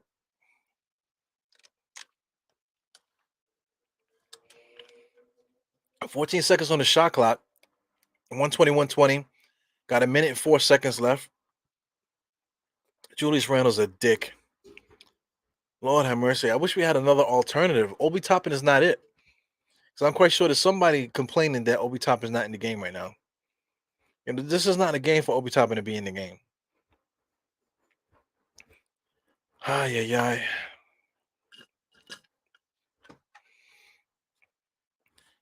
Okay, Jalen Brunson is the inbound pass. Can't get the ball in there. Lord have mercy. Good tap by Julius to get the ball back to Jalen. They couldn't get the ball in. Jalen on the right hand side. Dribble, step back, 3-point shot. No good. Julius Randle with the rebound. Fake inside. Tried to dunk it, but late in it. Get back on defense, you fucking dick. Get back on defense. So they get the ball up the court. But I mean, PJ Washington was about to go to the corner, and they were gonna throw the ball up there to give him the 3-point shot. Oh my God. 122 to 120. See, this is the reason why we need Julius Randle for the rebounding factor, because if Obi Toppin was there, Obi Toppin wouldn't have been able to get that rebound. 3-point shot is up. If Obi Toppin was there, Obi Toppin would not have been able to get that rebound, guys. So that's the only reason why Julius Randle's in the game. But I understand that he's hype, but his man, he lost track of his man. He ran to the 3-point to the corner for the 3. So if somebody didn't recover, then and they probably would have made it 3, and then they would be up by 1 right now. So anyway, they calling the timeout. They got a good coach over there, good excellent coach over there as well. All right, so I'm trying to see what they're talking about here. All right, so they're talking about last minute stuff here. So I mean, Charlotte is going to try to do 2 for 1. There's 46 seconds left on the clock. So for those that don't understand what that means, 2 for 1, Charlotte's going to try to score, hopefully get the ball back so they could get the second score. So the Knicks, on the other hand, the Knicks are going to try to make a good stop, make a good defensive position, take time off the clock. So when they get the ball, they'll be shooting the last shot, to give the Knicks a good shot to win. But right now, if Charlotte scores, then the Knicks have to score. So here goes Gordon. Good play there, Dennis Smith Jr. inside with the right hand layup. Very good, man. I can't front. That was a good play. So that was perfectly orchestrated. Get the ball across the timeline, dickhead. Damn. So he scored with 38 seconds left, man. So that puts a wrench in the Knicks' plans. So now the Knicks can actually do 2 for 1, but it's too late now. 10 seconds left on the shot clock. Knicks are going nowhere. Julius Randle right now got to go 1-on-1 against PJ Washington on the inside, left-handed layup, no good. Oh my God, here we go. The game clock the shot clock is turned off. So this is money time right here.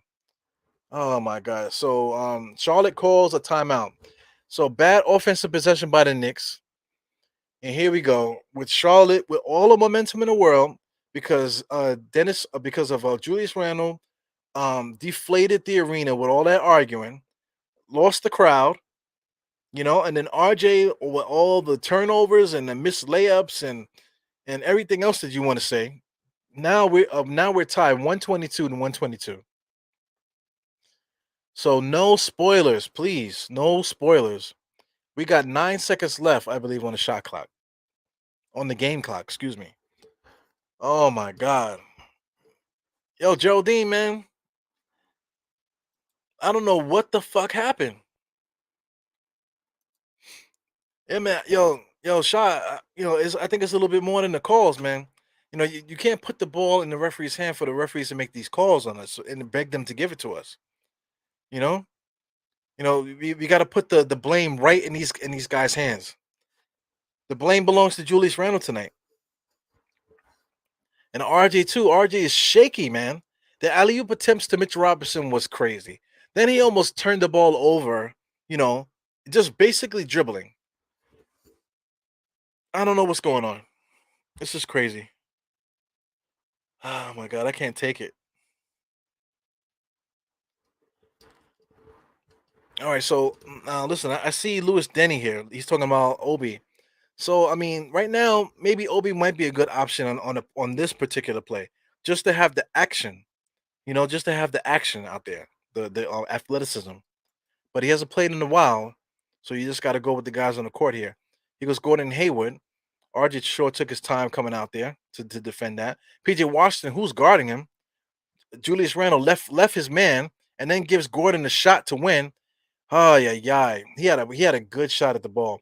So there again, if I could rewind that, Julius Randle chooses to switch at that moment, which left which left RJ in a bad position. Watch this. So RJ comes up, right? See, look, Julius decides to switch because he's lazy. So then while he switches, Julius Randle's not interested in guarding, and then Gordon Hayward was still able to get to the basket for a good attempt there, and he misses it. So listen, I'm blaming us going to the OT on none other than Julius Randle number 1 and RJ number 2. Both guys are not playing pretty good, but Julius Randle's attitude single-handedly killed any momentum that we had to win this game by taking the crowd out, number 1, and number 2, creating momentum for the other team to allow them to get the momentum for them to be able to send us into overtime. So here we go now. So what do we do? Do we bring the same crew that's out right now out there? At the present moment, like, we need offense, right? So if you're gonna take anybody out, maybe you take RJ out and put Obi in. Do you take RJ out and bring Obi in at this moment? Because it seems like RJ don't got it. It seems like RJ don't have it. So do you look to Obi to give us that offense? So I mean, like a game like this one, like Quentin Grimes will probably come in handy, because RJ's not playing well. So I mean, you need defense. So you can't put Fournier out there. You know what I'm saying? And like I said, Obi, you need Obi. You could use Obi out there, but Obi is not a good ball handler. You know what I'm saying? So, and he's not a good rebounder or physical defender. So you can't trust him out there in the last 3 seconds either. You know what I'm saying? So I mean, Quentin Grimes would be invaluable right now in moments like this. Absolutely. Because RJ doesn't have it. RJ's spooky. RJ's on freaking spooky time right now. So Quentin Grimes would be the guy that I would call. So then you would have Cam Reddish, Quentin Grimes. Julius got to stay out there just because. You know what I'm saying? Mitch Robinson got to stay out there just because. And then you got Jalen Brunson. So that would be the finishers that I would have out there. But I mean, Quentin Grimes is not ready. He's hurt. Damn, man. Whew. Yeah. Acting real silly. Fucking RJ is extremely spooky, man. That's a spooky dude, man. So listen, they're already back. I don't understand why I'm losing so much time on the clock. I don't get it. I keep losing time on the clock. So they're back playing now. The score is 124 to 122 with 4 minutes and 16 seconds left. So damn, I'm 45 seconds behind at the moment. That is crazy. Man, that sucks, man. I'm gonna have to get rid of the score. We got Lady D422. Shout out to the ladies of the Knicks, man. You guys gotta make your presence felt out here, man. Let everybody know you're out here. So Rose has been playing well. He should have been out there in OT. I agree with that too. Maybe Rose should have been out there. That's another big point as well. But we need to help physicality on the inside, though. But I get it. Rose definitely could have helped out. So I see that was Dennis Smith Jr. is the guy that's coming on strong here in the fourth quarter and the overtime. So I mean, I'm at 430 and ticking. Jalen Brunson just got the ball there. He got to give it up, or he still had a dribble. Gives it to Julius. Here goes Cam Reddish on the inside. Kicks it out to RJ. RJ just pulls up. Unconscious pulled up. He is trash. Yo, man, RJ is terrible, man. Here goes Dennis Smith Jr. Nice trailing jump shot to Gordon Hayward. Gordon Hayward should have pulled up. He fucked up. Dennis Smith on the inside. He misses it short. Oh, man, Mitch Robinson kicks it back out to Dennis Smith Jr. They keep looking at the refs. Just play. So here we go. Mitch Robinson got caught in the switch. Got Jalen Brunson guarding Plumlee down there. Oh my God. So Dennis Smith Jr. misses the 3-point shot. Damn, Knicks are so lucky. Julius dribbling on the left-hand side. Way too many dribbles. Give it up to Cam. Cam, top of the three-point shot, no good. Plumlee with the rebound. Here comes Dennis Smith Jr. Yeah. So I'm behind by a lot. This is driving me. I'm behind by almost a fucking minute. Literally 45 seconds I'm behind. Gordon Hayward pulls up, no good. Here goes Cam Reddish, pushing the ball up from the middle there. Mitchell Robinson looks exhausted. He sets up a screen for Cam. Cam to Julius. Here goes Jalen Brunson dancing and prancing, and he pulls up. So that's a 3-point shot. Wow. 125, baby, to 124. So on my clock, I'm at 3:07. Man, I am so behind on the game clock, man. This shit is driving me crazy. Yo, so this guy Jalen Brunson is holding us down tonight, man. Knicks are not playing good defense at all, not being court aware. He goes Plumlee, give and go to Oubre. Oubre is gonna shoot it every single time, man. Damn, thank God we did not waste money on Kelly Oubre. Because Kelly Oubre was on a lot of people's radar. He was on my radar too. I wouldn't mind taking him. But I mean, Kelly Oubre, man, that dude, there's not a shot that he don't like, man. Jalen Brunson walking the ball up the court. Excuse me, guys. Guarded by Dennis Smith Jr. And the Knicks are going to call timeout. All right, so Knicks are calling timeout. So I'm at 2:38 right now. I'm at 2:38. Knicks call timeout.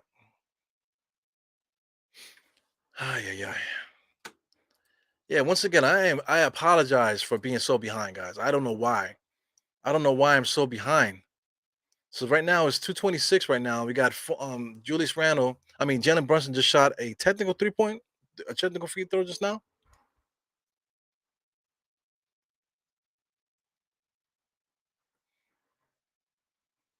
Okay, so Kelly Oubre got called for a freaking technical. He's a dick. You want to talk about idiot? Imagine if we had Jalen Brunson. I mean, it's kind of Jalen. I keep saying Jalen and Julius. I mean, it's as a tongue twister. But imagine having Julius and Kelly Oubre on the same team. We almost was that team. Man. So I got 2 minutes and 37 seconds. Knicks up 126-24. So spoiler alert on the screen, we're gonna score at some point here. Jalen on top of the key being double teamed. I don't know why. Oh my God, magician pass there to Mitchell Robinson for a dunk. Wow. Yo, this guy, JB. JB is the one. I see somebody's yelling, Pudge is yelling Mitch. So Mitch is guarding 25 here. Top of the key, out of position. Chased down PJ Washington, and he got hit with the foul. So I mean, Mitchell Robinson was out of position there, on a much quicker PJ Washington.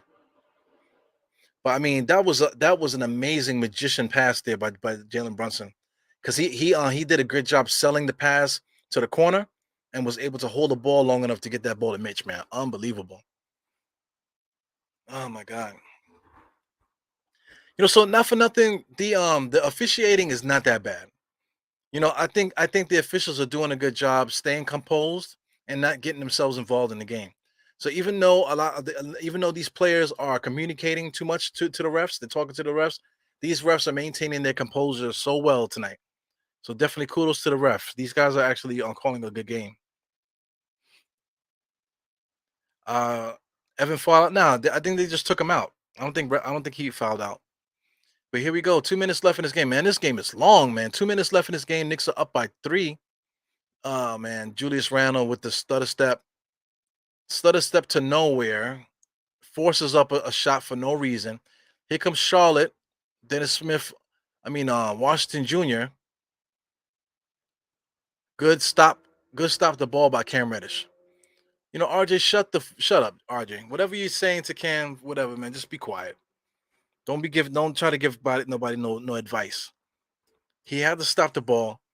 Putting his hands up was not the right move. Putting his hands on the ball, the way the Cam Reddish did, was the proper way to foul. Grab the ball to prevent the guy from getting the shot up. Not put your hands up.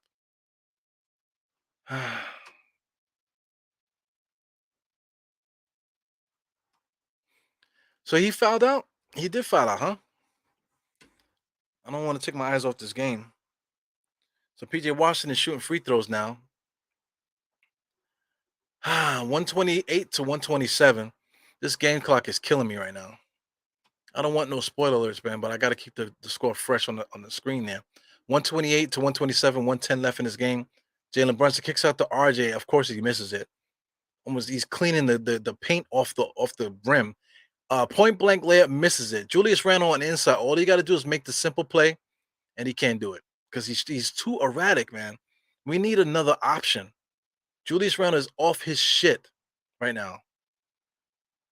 All right. Wow, who did they call a foul on? So they call a foul on Plumlee. I don't know about that. That's a loose ball.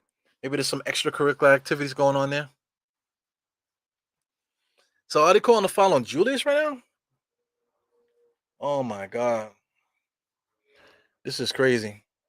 So, Julius Randle almost fouls a three-point shooter. Like, wow. Richard Robinson with the ball. So who is he calling the foul on? Yeah.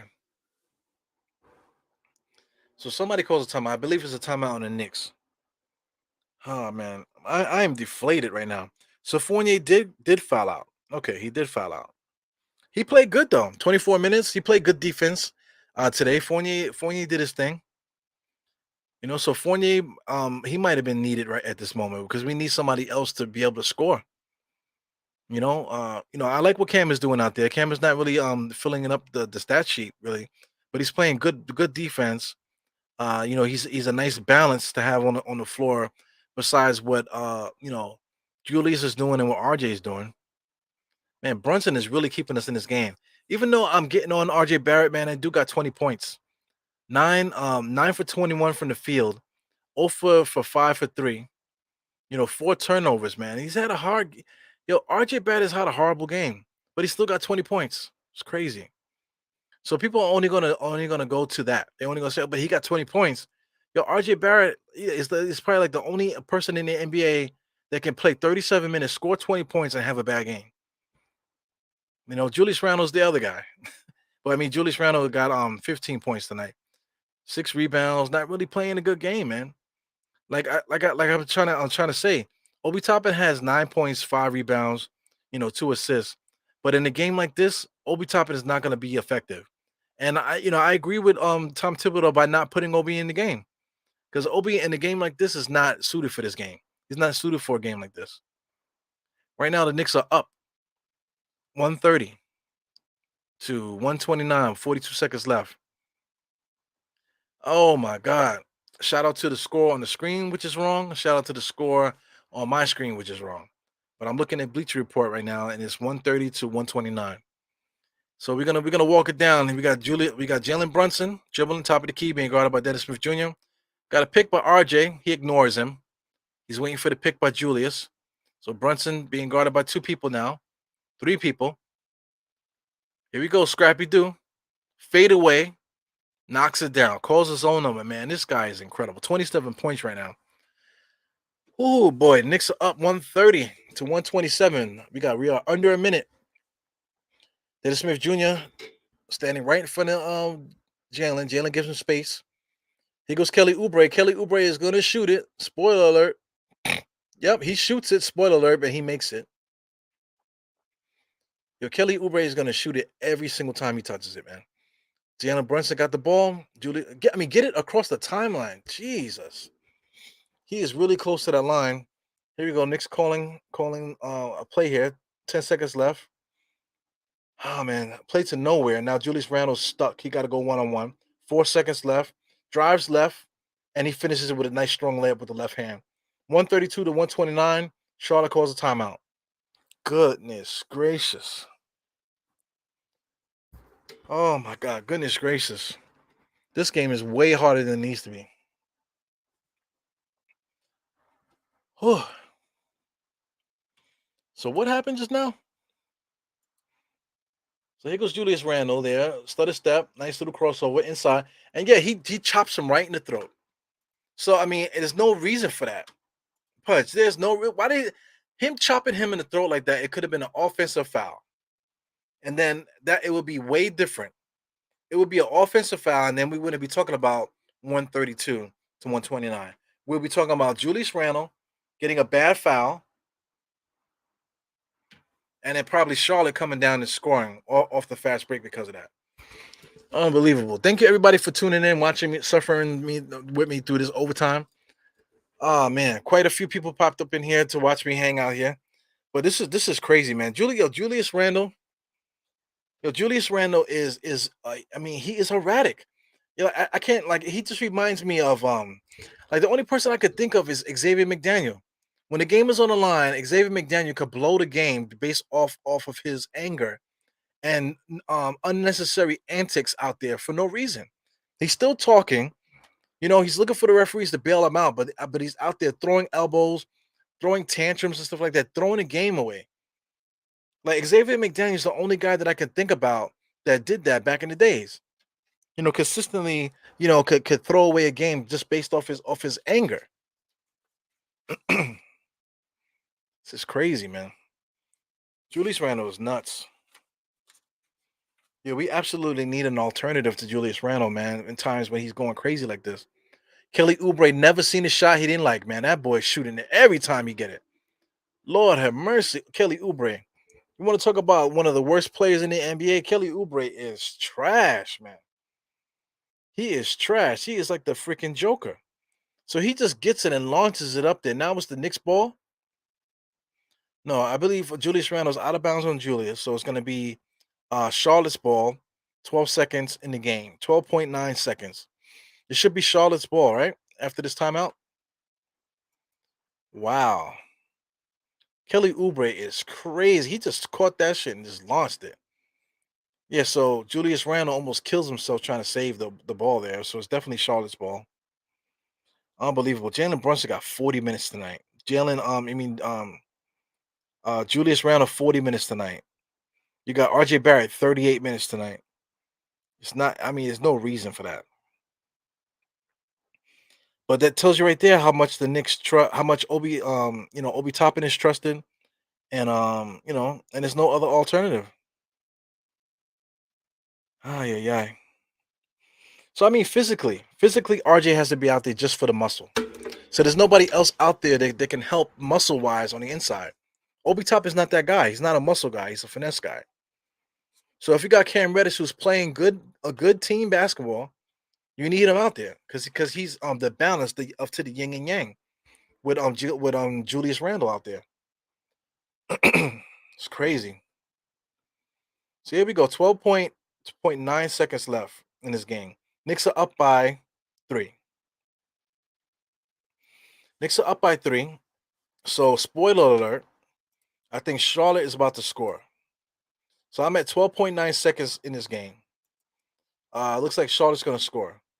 So they give the ball out to Jalen McDaniels. Crossover on Mitch Robinson all the way to the basket. Blocks it. Nice. 8 seconds left in this game. Good defensive play by Mitch. Yeah, so Mitch is playing good defense. I got to give him that. So between Cam Reddish and Mitch Robinson, they're playing great. They're just playing really good defense. Steady. They're very steady. Between those three, Jalen Brunson, Mitch, and Cam are playing really good, steady defense there. So, who was that? That was PJ Washington, been hitting some really key shots today.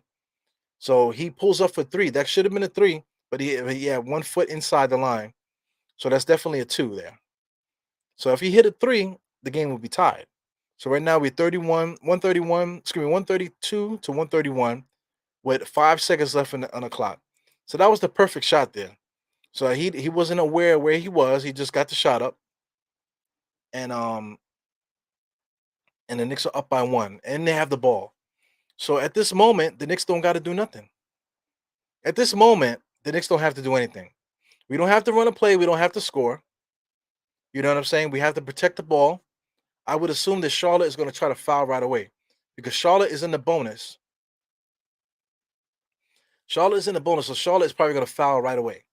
They're going to foul right away, and they're going to see if the Knicks going to make free throws. So let's see what Tom Thibodeau does here. If he's going to substitute people out. I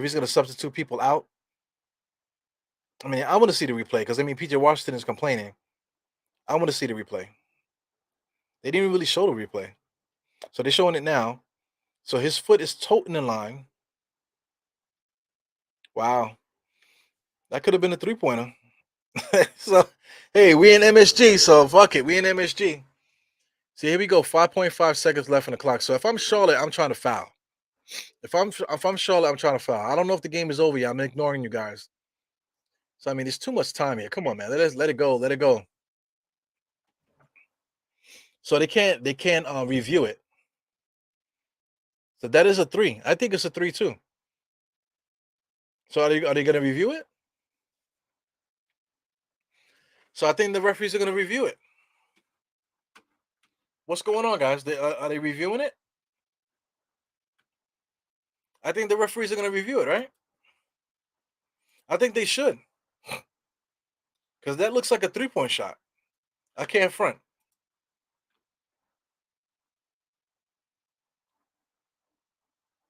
Yo, Jarrell, I have no idea.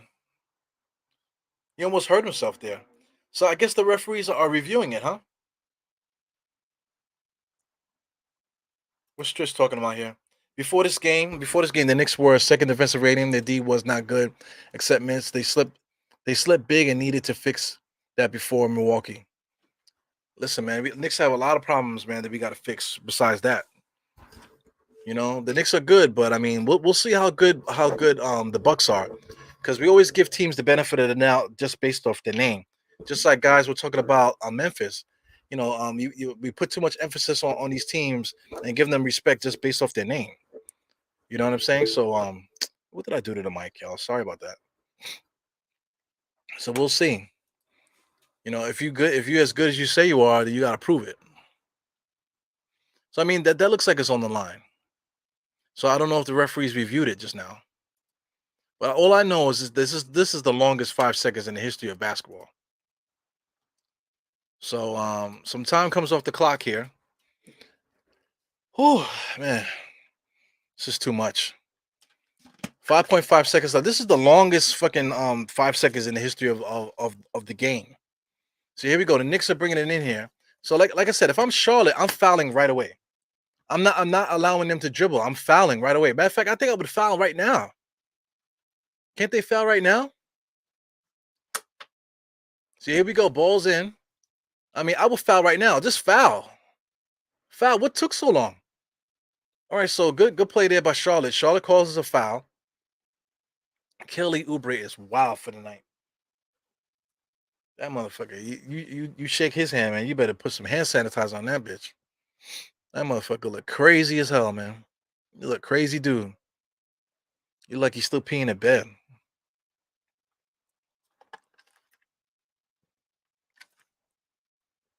Oh my god. So here we go. RJ making some big time free throws. He made 2 already.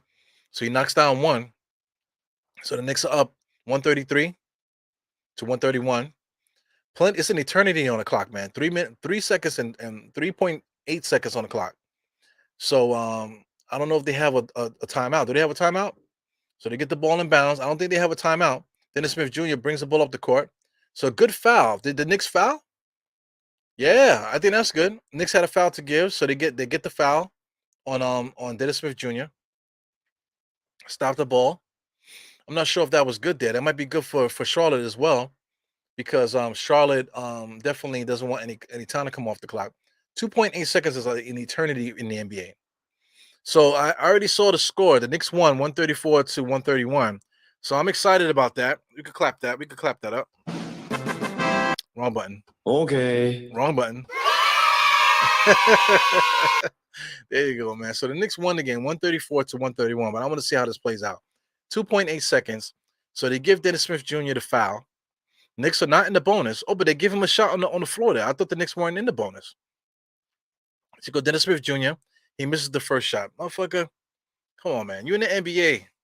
So he misses 1 free throw. So spoiler alert, he's going to miss the second one on purpose, huh? Is he going to miss the second one on purpose? Shout out to this coach. I can't think of his name, but I think, you know, I haven't seen it yet, guys. I know we won already, but I still haven't seen what happened here. So Dennis Smith Jr. about to shoot his second free throw. Yeah, he just fakes. He just shoots it right away. All right, so then they fouled them for what? So no, the referee didn't call it. All right, game over. So listen, the referees. You want to talk about the referees? I think the referees called a good game. I can't say nothing about the refs. The refs did the best that they could. They stay out of it. There was a lot of chippy play, a lot of people talking and stuff like that. A couple plays that went the Knicks' way. The couple plays went Charlotte's way. But at the end of the day, man, the Knicks should not be in this position here against these guys because they're missing Miles Bridges because of personal reasons off the court. Then they're missing Mellow Ball. They're missing Scary Terry. You know what I'm saying? So they're missing three key, basically three all-star caliber players they're missing, and the Knicks still had to go into overtime to beat this team. So anyway, beggars can't be choosers. A win is a win. The Knicks are now 3-1, which, you know what I'm saying? You got to be excited about that. Knicks are 3-1, entering a nice little stretch where we play Milwaukee and Cleveland, man. So listen, man, right now it's an easy game. You can't get the emotions too high. The next one, man, I just want to compete. I can't wait to compete against these good teams. So if Milwaukee is who they say they are, they're supposed to be good, I can't wait to play them. Right now we got a freaking asshole in Julius Randle that can't control himself. We got RJ that's shaking in his boots. It's like scary hours with him. But we got this guy here, man. That we got Jalen Brunson. Jalen Brunson is really good, man. I did not know that Jalen Brunson was this good. I know I seen him in Dallas scoring and stuff like that. I didn't believe it. I didn't think that was who he was. But this guy is a really good player, man. He is a really good player. Yeah, Greenhouse, man. Yeah, scared out their ass, man. Julius Randle and RJ, they almost gave the game away. 13 assists for a starting one, man. I didn't think he had that in his game. This guy, Jalen Brunson, is the real deal, man. I can't believe it, man. Yeah, man. I let him be the first captain that we had in years. This guy's incredible. So I mean, listen, we need an alternative to Julius Randle, but we need Julius Randle. We need Julius Randle, but we need an alternative to him. Cam Reddish and Obi Toppin are the same player. You know what I'm saying? Whether Obi Toppin gets those dunks or not, between him and Cam Reddish, they are the same player. You know what I'm saying? RJ is not it. It's going to take him until February to get himself freaking ready to play, which is ridiculous.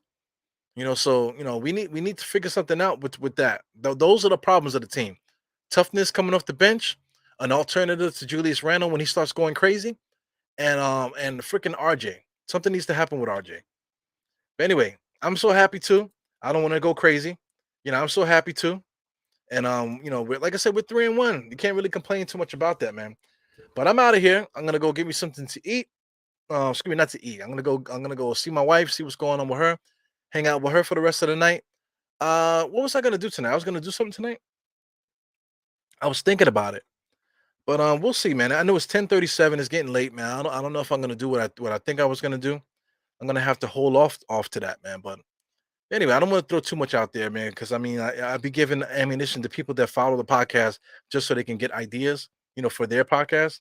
So I got to keep some things to myself, man. So anyway, ultimately, thank you very much for always supporting, man. Good show. I appreciate you, Trish D, Pudge, man. I appreciate you guys for always showing up. I am Jarrell, even though sometimes you pop on or sometimes you're in the chat, man. Thank you for always supporting, always. Shop Power, same for you, man. You guys are my guys, man. You guys keep me going doing this here. So anyway, Knicks are 3-1, man. So I can sleep good tonight.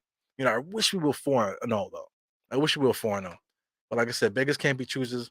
This your boy Eru. 4 fingers to the forehead, tucking the thumb salute. And I see you guys next time. I got so much ideas to do pods, man. Tomorrow I'm probably gonna do a pod tomorrow to do a nice little recap of this game. Little things that I need to elaborate on. And going forward, yeah. Also too, man. Make sure you get your push-ups tomorrow morning. Tomorrow morning is chest day in the AM. Get your push-ups on tomorrow, and then in the evening we got buys and tries.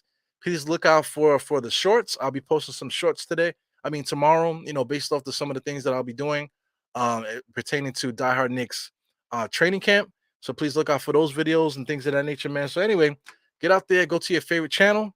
Go look at Sim. Sim is gonna dissect this thing like a freaking scientist with crazy ass Tony Crow. You know what I'm saying? NBK for life. See you guys later. Peace. I never have the outro ready. shout out to Jarrell, man, with the diehard Giants. We never get the damn outro ready. What the fuck, man? Where the hell is the damn thing? Oh, here it goes. All right, guys. Peace.